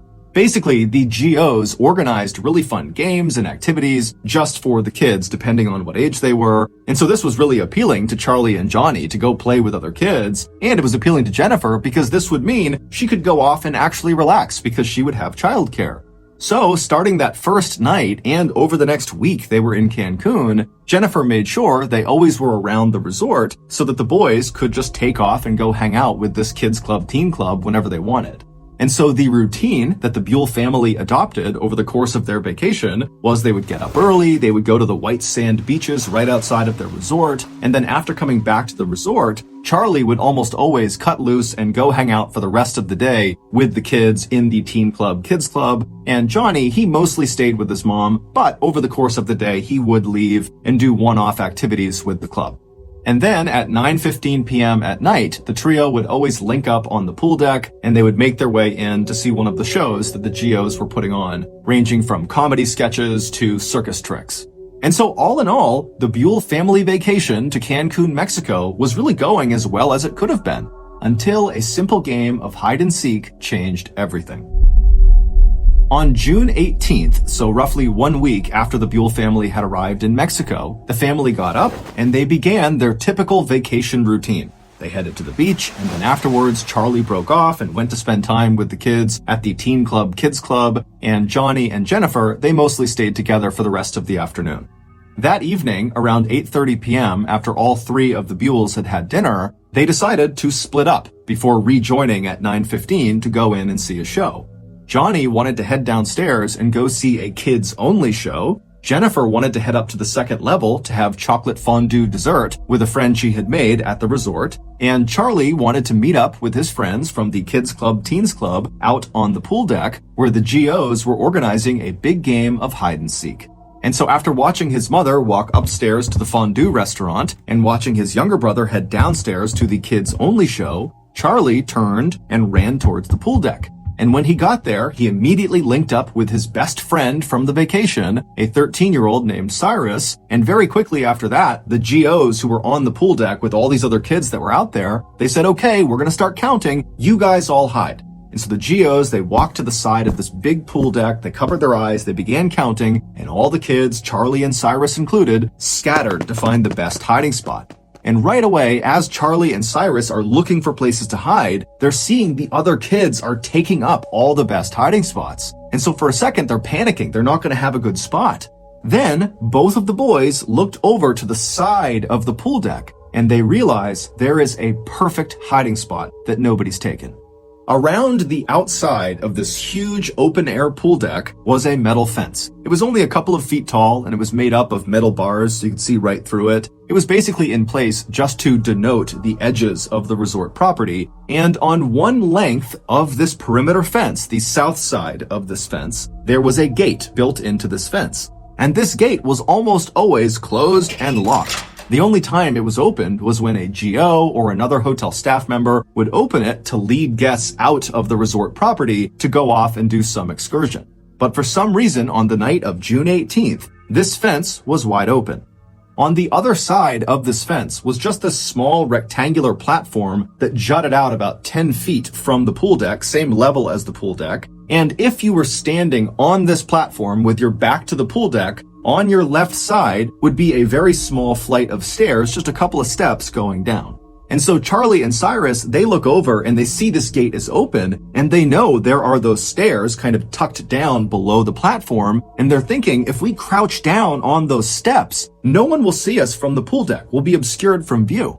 And so Charlie and Cyrus, they run over to the open gate, they go through, they walk down a couple of steps, and they kind of tuck themselves down so they can barely look up and over onto the pool deck to see if anyone's coming, but they can tell there's no way anyone is going to see them unless they literally walk through the gate and are looking down the steps at them. And so Charlie and Cyrus, they're giggling with excitement because they know they have found the perfect hiding spot. And they're listening as the GOs are calling out, okay, ready or not, here we come. And after a couple of minutes, they're hearing the sound of the GOs finding all the other kids all over the pool deck. You know, there were some really good hiding spots, but eventually all the kids are found except for Charlie and Cyrus. And so Charlie and Cyrus, they start looking at each other and they're really excited about this, but they know no one's going to find them. But right before Cyrus and Charlie stood up and revealed themselves, Cyrus happened to notice there was a hose, like a garden hose, that was draped down the steps that they were on, and for some reason, the water was turned on. And so Cyrus grabbed the hose, and as he stood up, turning away from Charlie, he began spraying the water onto the pool deck, onto the GOs and all the kids who didn't know where they were. And so everybody on the pool deck is suddenly laughing and running away from the water. It's totally chaos, and Cyrus thinks it's hysterical. He's still just spraying everybody down. And then at some point, Cyrus stops and turns to see what Charlie's reaction is to this absolute bedlam that he's created on the pool deck. But when Cyrus turns around, Charlie's not there. Meanwhile, two other hotel guests who had nothing to do with this game of hide and seek, it was a mother and her adult son, they were having a meal up in the second floor restaurant that overlooked the pool deck. And as they're sitting there enjoying their meal, they suddenly hear the sound of boys screaming. Now, immediately, they both can tell this is not a play scream. Someone is actually in danger, someone is hurt, something's going on here, and they try to look down onto the pool deck where these screams seem to be coming from, but they can't tell. It's dark out there, they can't see what's going on, and so acting on instinct, the woman and her son just stand up and start running through the restaurant and making their way downstairs. And as they're doing this, the woman's husband actually sees her charging through, and he, along with two other boys that happen to be near him, just start running after them, knowing that whatever's going on, it's bad, so they have to go help. And so when these 5 people get down to the pool deck, they hear the sound of the boys screaming again, and they can tell it's coming from that open gate, that platform area where Charlie and Cyrus had been hiding. And so these 5 people charge through the still open gate. They go out onto this platform and they look down the little flight of stairs and they see Cyrus. They don't see anybody else on the platform. It's just this one boy, and he looks totally shaken up, totally hysterical, and it's clear he is one of the boys that was screaming. And then before they could even ask him what was going on, they hear a sound coming from somewhere below the steps. And they all turn, and literally, out of the darkness, Charlie just suddenly emerges, and he looks up at the adults and just says in a very calm voice, "Save me, save me." This normally completely off-limits, fenced-off platform that jutted out past the pool deck where the boys were hiding, that was actually a dock that sat over a swampy lagoon, and underneath that dock was a nest of crocodiles. And when Cyrus and Charlie were on that lower step, the crocodiles had noticed them, and when Cyrus had stood up and begun spraying the water onto the pool deck, one of those crocodiles, a 13-foot monster, had come out of the water, turned around, and literally leapt up onto those steps, bit Charlie by the leg, and pulled him into the water. The screams that woman and her son had heard while they were in that restaurant were Cyrus's and Charlie's, because initially when Charlie was pulled into the water, he didn't go directly under. And so Cyrus had managed to grab onto Charlie's arms, and he was trying to pull Charlie out of the crocodile's mouth, and the two of them were screaming for help. But by the time that woman and the other 4 people got down to the platform, Cyrus lost his grip on Charlie, and the croc and Charlie went under the water. And so those 5 people were standing there when the crocodile and Charlie just came back out of the water. And that's when Charlie was saying, "Save me, save me." He was in the crocodile's mouth. And when these 5 people saw Charlie and understood what was going on, without any hesitation, the adults leapt into the dark lagoon waters that are clearly infested with crocodiles and began beating the crap out of this crocodile. And while this melee is happening in these dark, murky lagoon waters with crocodiles everywhere, someone had gone into the fondue bar and told Jennifer, "Your son's being attacked by a crocodile." And she instantly leapt up and just ran across the restaurant, knocking anything over that was in her way. And finally, she got downstairs to the pool deck. She went through that gate out to that platform, and she saw her boy. Charlie was laying on his back, surrounded by totally frantic and hysterical adults. Charlie's leg looked like it had been through a meat grinder, but Charlie was awake and he was talking to the adults near him. In the time it took Jennifer to run through the restaurant and get down to the pool deck, those adults who had leapt into the murky lagoon water to fight with this crocodile had literally beaten it so badly that it released Charlie. And according to the people who watched this happen, this crocodile was putting up an unbelievable fight. It was whipping its head side to side, tearing into Charlie's leg. It kept pulling Charlie deeper and deeper into the water, and these adults just didn't stop. They were yanking on this crocodile, punching its eyes, gouging its eyes, and finally it worked. When Charlie was finally pulled to safety and was laying on the dock, he was in rough shape, and no one knew if he was going to survive or not. But luckily, there just happened to be a trauma nurse who was staying at the resort who came outside. She assessed the situation and she took charge. She stopped the bleeding in his leg and she stayed with him and kept him calm until paramedics finally arrived. Charlie would be rushed to the hospital where he would immediately undergo several surgeries that would save his life. Also, surgeons were able to miraculously save his leg. Initially, it seemed like he might have to have it amputated. As for Club Med, their response to this incident was enormous. Not only did they pay for all of Charlie's medical bills, but they also invested a lot of money into securing not only that fence and gate that led to the dock where he was attacked, but also just generally speaking around the resort to make sure there were no more attacks. Today, Charlie is back in Philadelphia, Pennsylvania with his family, and considering the horrible trauma he went through, he's remarkably well adjusted. In fact, in the Halloween that followed this attack, Charlie dressed up as a crocodile.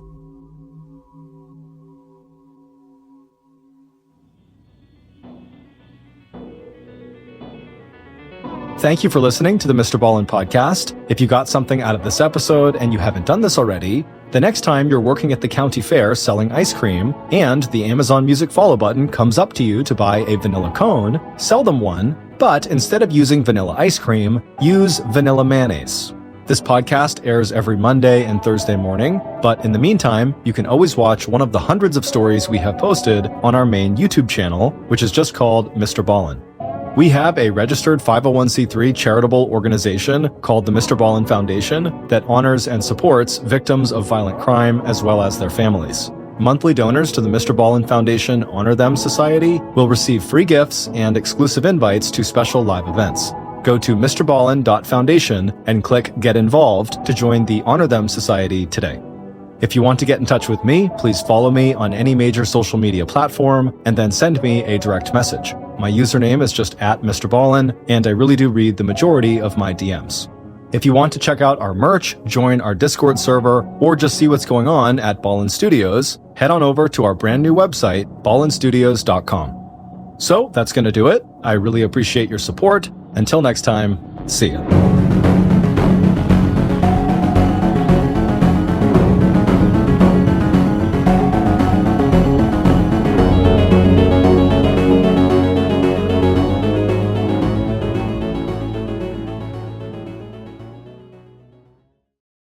Today's podcast features 3 unique stories about medical mishaps. The audio from all 3 of these stories has been pulled from our main YouTube channel and has been remastered for today's episode. The links to the original YouTube videos are in the description.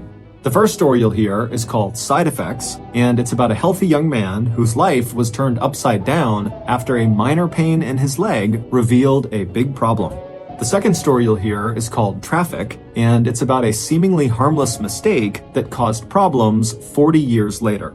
And the third and final story you'll hear is called 16 Minutes, and it's about a man who experienced something truly horrific for 16 minutes, and in fact, it actually drove him insane. But before we get into those stories, if you're a fan of the strange, dark, and mysterious delivered in story format, then you've come to the right podcast because that's all we do, and we upload twice a week, once on Monday and once on Thursday.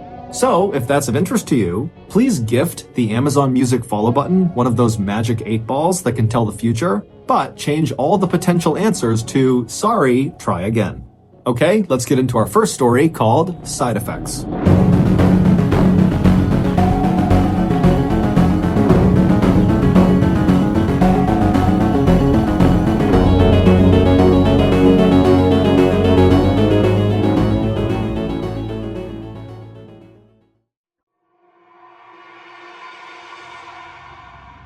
On the night of October 25th, 2009, a fit, healthy 30-year-old man named Alex was at home in San Diego watching TV in bed. At some point, he noticed there was a slight pain in his left Achilles tendon. A tendon is the fibrous connective tissue that connects muscle to bone, and the Achilles tendon is the biggest tendon in your whole body, and it's the one you can feel on the back of your ankle. It connects your calf muscle to your heel. Alex had never had tendon pain before, and so he assumed it must just be tightness from the long walk he had taken that night around his neighborhood. And so after massaging it for a little while, eventually he kind of forgot about it and just kept watching TV until he fell asleep for the night. The next morning when Alex woke up, he immediately recognized that the pain in his left Achilles tendon was 10 times worse. It was blindingly painful, and then his right Achilles tendon was also now starting to hurt. And so he reflexively reached under the covers and tried to massage his sore tendons. But as soon as he touched the backs of his legs, he felt shooting pain in that area. And so he couldn't touch them anymore. And so instead, he swung his legs off the bed and he sat up on the edge of his bed. And then he slowly rocked forward until he transferred his weight onto his feet and tried to stand up. And as soon as he did, he fell to the ground because of the blinding pain in his tendons. And so he manages to pull himself back up using the bed, and then he hobbles his way out of his bedroom over to the top of the stairs, and then he grabs the railing and he carefully makes his way down the stairs. And as he's walking, it feels like the tendons are so tight, they're gonna snap like a rubber band. And so he gets to the bottom of the stairs and he walks his way around into the kitchen where he sits down and he kind of evaluates what's going on. And he thinks to himself, man, I must be developing a wicked case of tendinitis. Tendinitis is inflammation or irritation of the tendon. And so Alex grabbed his laptop, which was right in front of him. He opened it up and he began looking for ways to alleviate pain from tendinitis. And so after looking at a couple medical forums, he got up and hobbled his way over to the bathroom. He opened up the medicine cabinet and he grabbed the Icy Hot, which is a topical pain reliever. And then he hobbled his way into the first floor living room where he laid down on the couch. And then he applied a healthy amount of Icy Hot on the backs of both of his legs right over his tendons. And then he propped his legs up on 2 pillows. And so he laid there and he's thinking, okay, so it's the weekend. I have today off. I'll just lay here until the pain subsides. But by that evening, the pain had not subsided. It had gotten progressively worse. And so Alex picked up the phone and he called a podiatrist, which is a doctor who specializes in feet and the lower half of your leg. And he made an appointment for the following morning to have a look at his Achilles tendons. And so after he hung up, Alex thought to himself, the best thing I can do is probably just go to bed. I'm bound to feel better in the morning. And so Alex hobbles his way back up the stairs, holding onto the railing, and he goes into his bathroom to wash his face. He reaches for the towel, and he notices his thumb is suddenly locked up, and he can't move his thumb. And then his other thumb, too, locks up, and he's looking at them, and he can't get them to move. And so with his other fingers, he tries to move that thumb and bend that thumb, but he can't do it. The tendon in both of his thumbs had suddenly become unbelievably tight to the point where he couldn't move his thumbs anymore. Up until this point, Alex had convinced himself that whatever was happening with his Achilles tendons was probably minor, that with or without medical intervention, it was bound to just get better. But now he wasn't so sure, because the thumb situation, that really scared him. He had never experienced anything like that, and he couldn't help but think that whatever was happening in his thumbs was probably what was happening in his Achilles, making this a much more complex problem. So Alex forgets about washing his face or even going to bed, and instead leaves the bathroom and grabs the railing and hobbles back downstairs. He makes his way into the kitchen with the stiff thumbs, and he sits down at the table. He opens up his laptop, and he begins looking for any information about what is happening to him. A few minutes into his search, he was about to type something into Google when all of a sudden he felt the rest of his fingers start to lock up. The tendons in his fingers were tightening up just like his thumbs and just like his Achilles tendons. And so now Alex is going into crisis mode. He doesn't know what's happening to him. He has no idea what to do, but he manages to calm himself down. And he told himself, Alex, tomorrow you got a doctor's appointment. They'll know what's wrong with you. They will fix this. Everything's going to be just fine. And so despite his overwhelming urge to panic, he closes his laptop and he hobbles his way over to the stairs. He climbs up to the second floor and he goes directly into his bedroom, crawls in bed, and he goes to sleep. The next morning when he woke up, the tightness and pain in his Achilles tendons and in his hands had not gotten any worse. And that kind of comforted Alex. He's thinking, okay, we're past the worst of this. I just need to figure out what this is and then fix it. And so he crawled out of bed, he hobbled his way over to the stairs, he went down, he grabbed a quick bite to eat, and then he went outside to his car to head out to his doctor's appointment. When he got to his car, he reached for the door handle, and when he pulled on it, he felt an unbelievable surge of pain in the hand that was on the car. And when he looked down, all of the joints in that hand that had been pulling on the car, they had all separated, like the connective tissue that kept his finger whole was no longer strong enough. So Alex screamed and he retracted his hand in horror, and when he looked at it, the joints had gone back to normal, but the pain in this hand persisted. And so on adrenaline alone, Alex managed to use his other hand and got the car door open. He went inside, and then he could barely grip the steering wheel because one hand is now wrecked and his other hand is not much better. But he managed to speed to the doctor's office, and then when he got inside, he could barely fill out the paperwork because one hand was wrecked and the other wasn't much better, so he couldn't grip the pen. But after he gave them his paperwork, the doctor finally came out and they brought him back to an exam room, and that's when Alex explained that originally it was just his Achilles tendons. That's why he had called for this appointment. But after making that appointment, not only had the pain in his Achilles gotten much, much worse, but there was also now pain and tightness in his hands, including one hand that had just fallen apart when he tried to open a door. Alex told the doctor that he had never experienced anything even remotely resembling this in his entire life. He led a very healthy lifestyle and really had no idea what could be causing this. Although he did say 10 days prior, he had finished a round of antibiotics. The drug was called Cipro, but previously he had used this drug with no issues. But as a precaution, he told the doctor because he knew one of the side effects of this drug was tendon problems. And so as a precaution, Alex had actually brought the paperwork for that drug, Cipro, and he gave it to the doctor. And so the doctor, after hearing the story, he reads through the fact sheet of this drug, and he tells Alex that he doesn't think it's a side effect of the drug. He thinks Alex is showing all the signs of having an autoimmune disease, like lupus or multiple sclerosis, and that he needs to go to a rheumatologist and get tested for that. And so Alex is horrified by this. He can't believe that only a couple of days ago, he was totally normal, and now it felt like his whole life was falling apart. And so he left that appointment, he went out to his car, and he called a rheumatologist, and he set up an appointment for a couple of days later to get tested, and then he went home. And over the next couple of days, as he waited for that next appointment, his condition only got worse. Every muscle, joint, and connective tissue in his body was either extremely tight, or hurt, or both. By the time he made it to the rheumatologist's office, he could barely move on his own. After the doctor had run several tests on Alex, Alex began mentally preparing himself to be told that he had an autoimmune disease. He believed at this point that that was the most logical explanation for what was happening to him. But when the test results came back in, to Alex's shock, he was negative across the board. He did not have an autoimmune disease. And so Alex hobbled out of the office, he got out to his car, he sat down, and he was in pain and at a loss. He had no idea what was happening to his body, and it seemed like none of the experts knew either.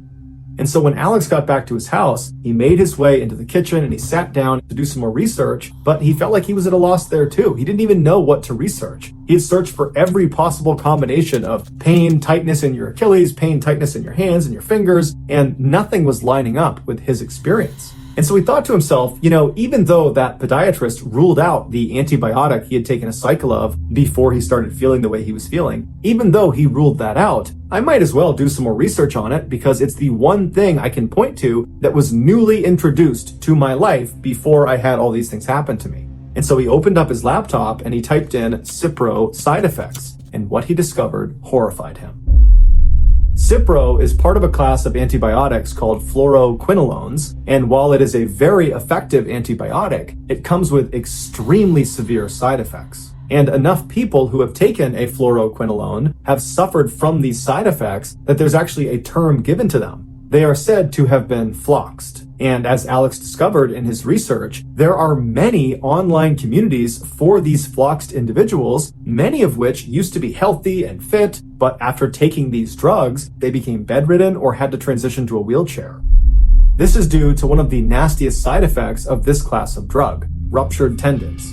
As a reminder, a tendon connects muscle to bone. And so if you were to say a tendon has ruptured, what you're actually saying is the muscle has torn off of the bone. And apparently, this is unbelievably painful and almost always requires surgery to fix. And in many of these floxing cases, the fluoroquinolone drugs cause these people's tendons to start dramatically tightening until they just start rupturing. And there's nothing they can do to stop it unless they stop moving, hence becoming bedridden and transitioning to wheelchairs. When Alex read all these horrible testimonials of people who had been floxed, he realized their experience mimicked his own. He was floxed. But once he knew what he was up against, he began looking for a timeline. How long would he have these symptoms for? And what he saw was most people experience these awful symptoms for about 3 months and then they fade away. So for 3 months, Alex suffered, but he stayed positive. He was certain he was going to get better. But 3 months came and went, and he didn't get better. In fact, he got worse. All of his tendons continued to tighten, and some of them ruptured, and he had to quit his job and had to move in with his parents. But he stayed positive. He went back online, and he began reading about more severe floxing cases, and he saw those people typically saw a big turnaround at the 3-year mark. And while that was overwhelming and awful and disheartening, he at least had something to look at as the light at the end of the tunnel. And so for 3 more years, he waited and waited in pain. He eventually became completely bedridden and completely dependent on his parents. But then the 3-year mark came and went, and much like the 3-month mark, nothing got better, he just got worse. And that was when Alex realized he was in the range of people that suffered from their floxing permanently.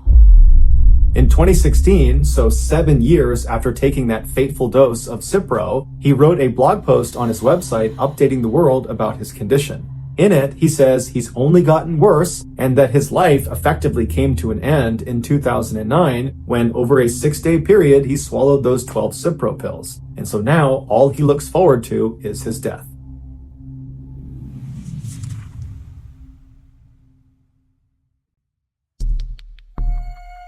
Our next story is called Traffic.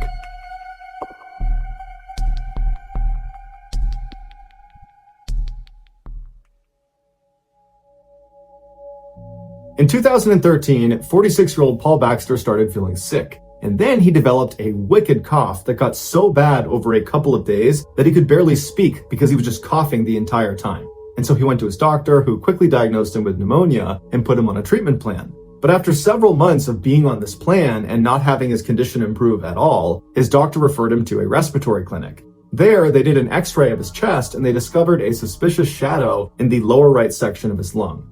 Doctors were concerned, especially given the fact that Paul was a long-term smoker, but before they just put him under the knife and started cutting this out of his lung, they decided they would take a probe with a camera on the end of it and run it down into his lungs and actually have a look around inside. During the procedure, which Paul was awake for, the doctor put the probe down into that shadow area in his lung, and right away he saw this lump. But when he zoomed in with his camera on the lump itself, he saw there was something orange sticking out of it. And so he told Paul there were little pincers at the end of this probe, and he was going to try to move the tissue around to try to see what this thing was, and if it was a foreign object, he would try to pull it out. But when he tried to move around the tissue to get a better look, he couldn't get it dislodged, and so he pulled the probe out, and he told Paul he would need to come back in a couple of days when he could use a longer and more powerful probe. And so Paul looks at the doctor and he's like, well, what is it? What is this orange thing inside of my lungs? And the doctor said, honestly, I have no idea, but it's not supposed to be in there. A few days later, Paul went back in for this follow-up procedure, and the doctor, using this longer, more powerful probe, was able to go down and actually dislodge this orange thing from inside of his lungs. And as soon as he pulled it free, there was a camera screen that was watching in real time what this probe was seeing. And so Paul and the doctor and the other doctors that were in there as well all got to see for the first time what this thing was. It was this kind of triangular, small orange thing that nobody had seen before. And so as it was getting pulled up and out of Paul's body, everyone's just watching the camera, wondering what this thing is. And then finally, the pinchers came out of Paul's mouth, revealing what it was holding on to, and nobody could believe what they were looking at. What it was holding on to was a small plastic orange traffic cone from a child's play toy set. And as soon as Paul saw it, a memory came rushing back to him, and he told the doctors when he was 7 years old, he swallowed, or so he thought, a cone that looked an awful lot like this one, except he hadn't swallowed it, he had inhaled it. And then somehow, for 40 plus years, he'd had no symptoms related to it until now when he developed that cough. Paul would say when he had this revelation in front of the doctors, there was a moment of silence, and then everybody just started cracking up laughing because none of the doctors had seen anything like it before and didn't really know how to react to it. And so Paul was allowed to keep his traffic cone, and after he left, his cough went away and he went back to normal.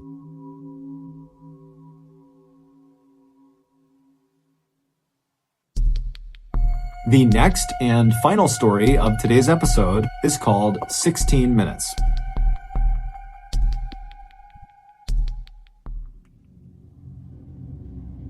In 2006, 73-year-old Sherman Sizemore was the definition of a man's man. He had spent the bulk of his adult life doing one of the most dangerous jobs in the world, mining for coal in West Virginia.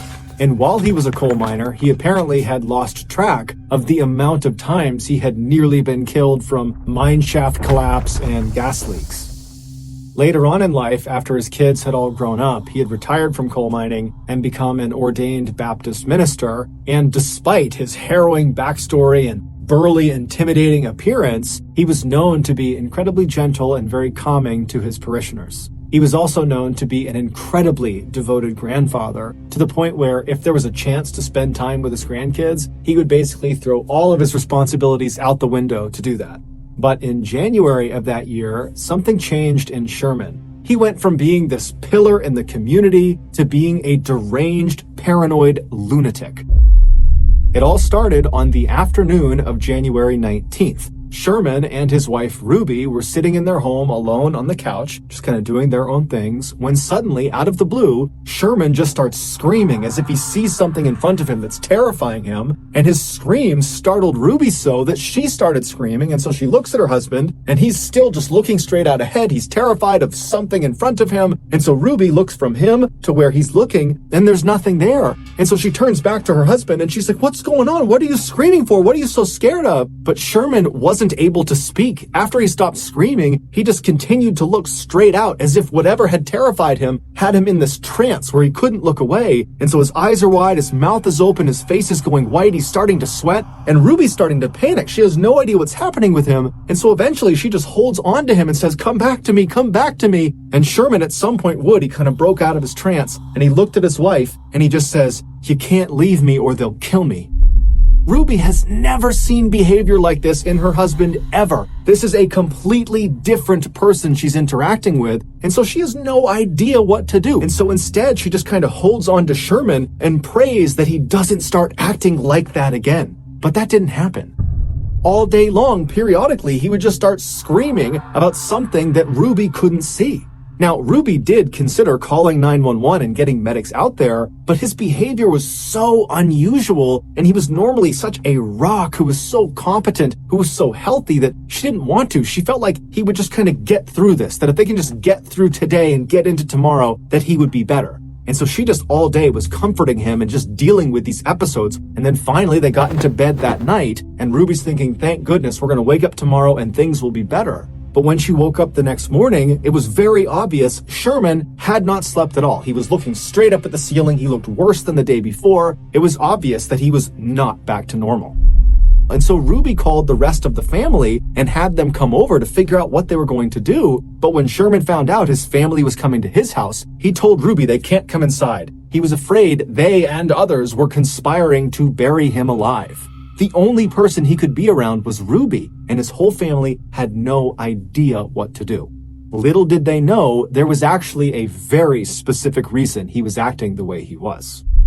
A few months before January 19th, which was the day Sherman turned into this different person, a few months earlier, he began complaining of severe abdominal pains. And so he and his wife Ruby and his daughter, they went to the hospital, and the doctor, after examining him and running some tests, determined that most likely his pain was coming from his gallbladder. But the only way to be sure would be to do some exploratory surgery and literally look inside of Sherman's gut and look at his gallbladder and see if that was the problem. And so the doctor asked Sherman, are you prepared to do an exploratory surgery, or would you like to just kind of wait it out and see what happens with this pain? And so Sherman talked it over with his wife and his family, and they made the decision that the pain was just too much, and so they would go forward with the surgery. And so on the morning of January 19th, so again, this is the day that Sherman basically loses his mind, he goes into the hospital completely normal. He goes in with his wife, he goes in with his daughter, and he makes his way over to the surgery wing of the hospital. He says bye to his family, and he's put on a stretcher bed, and he's wheeled in and prepped for surgery, and then brought into the operating room. And while he was in the operating room, laying on his stretcher bed, flat on his back, looking straight up at all these bright lights above him, he just struck up some chit-chat with the nurses and doctors who were in the room, prepping the room for surgery, and they were also putting the IV into his arm. Then at some point, one of the nurses lowered the oxygen mask onto Sherman's face so the anesthesiologist could administer the 2-drug cocktail that would knock him out for the surgery. Sherman was scheduled to get something known as general anesthesia for this operation, where basically he would be completely out, he wouldn't feel anything, they'd do the surgery, and then he would wake up in recovery. And so once this mask was on Sherman's face, the anesthesiologist began pumping him full of the drugs that would make him be knocked out for the surgery. However, the anesthesiologist only administered one of the 2 drugs necessary for general anesthesia. He administered the paralyzing drug, but he did not administer the actual anesthetic that would knock him out, and most importantly, would get rid of all of his pain. And so as this mask is on his face and Sherman believes he's being given the proper dosage of drugs, the nurse who was nearby told Sherman to go ahead and start counting backwards in his head from 10, knowing full well that Sherman would pass out before he reached 0. And Sherman knew this too. He had been in surgery before, and so he happily began counting in his head. 10, 9, 8, he started to feel something. 7, 6, 5, 4, 3, 2, 1. Boom, he was out. Except he wasn't.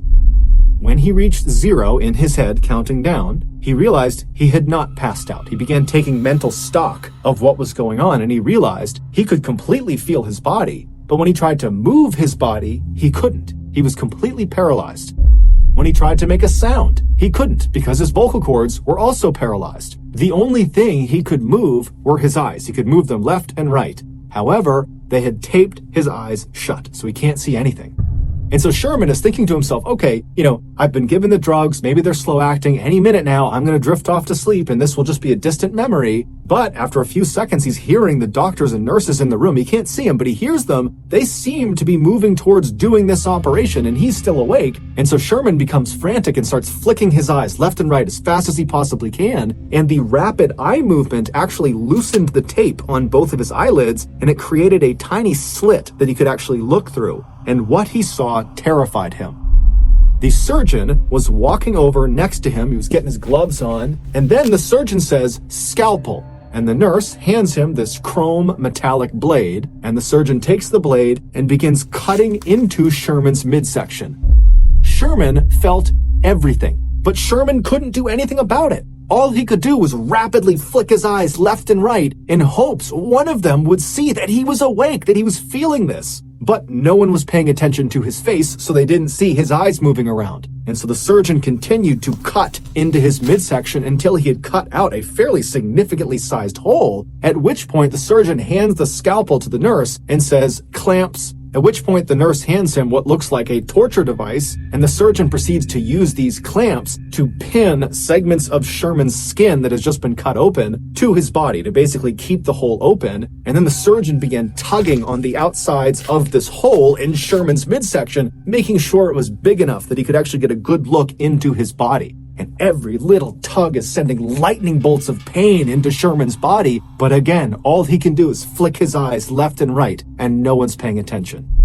Scope, the surgeon called out for, and the nurse handed him a camera that he jammed into Sherman's gut. And then the surgeon said, "Suction," and the nurse got what looked like a vacuum and pressed it inside of this open wound and began sucking out fluids from his body. The pain Sherman was experiencing is unimaginable. Every second felt like an eternity.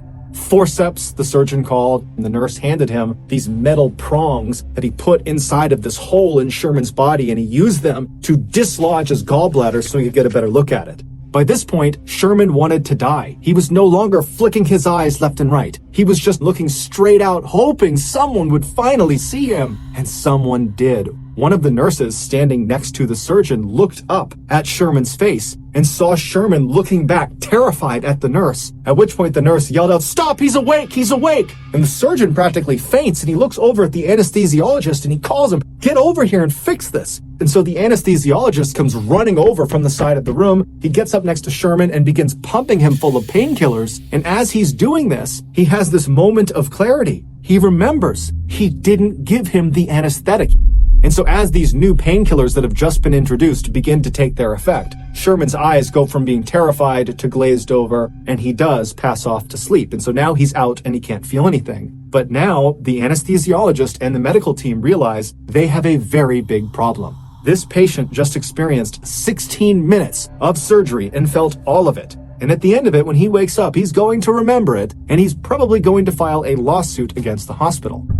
And so a decision was made. It's unclear if the anesthesiologist acted alone or if the entire team was in on this, but regardless, the anesthesiologist administered an additional drug after giving all these painkillers. This additional drug was called midazolam, but it's better known as the amnesia drug. And like its nickname implies, anyone who gets it will forget what has just happened to them. And so the idea was by giving him this amnesia drug, he won't remember the trauma he had suffered through during the surgery, and so wouldn't file a lawsuit. And so after he was given this drug, the medical team, they went back to doing the surgery, they completed it, they got him back out to recovery, and then when Sherman woke up in recovery, he did not remember what had happened to him inside of the operating room, at least not consciously.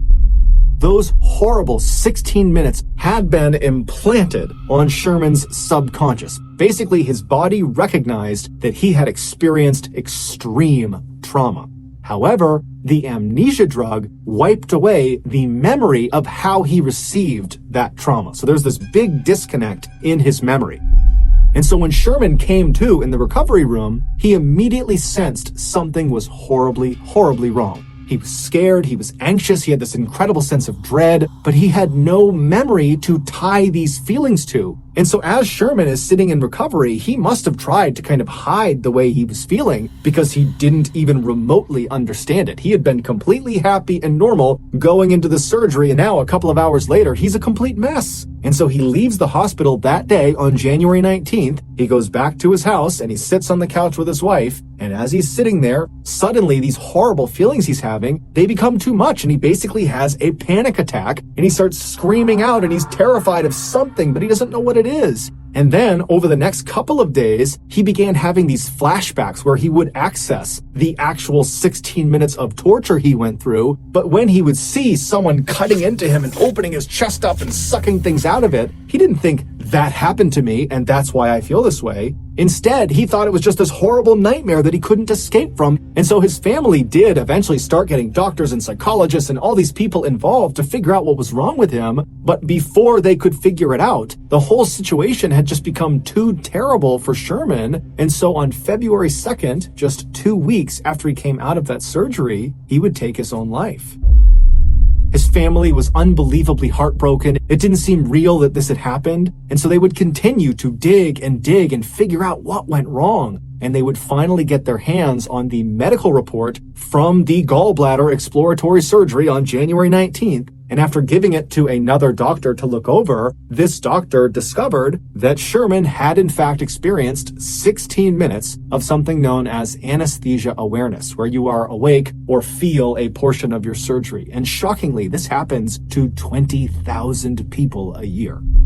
However, Sherman's case, forgetting the amnesia drug, just literally what he went through, 16 full minutes of this really intensive surgery that he felt, that is an absolute rarity. That does not happen very often. Sherman's family would go on to sue the hospital, and they would be awarded an undisclosed amount of money from the hospital in 2008.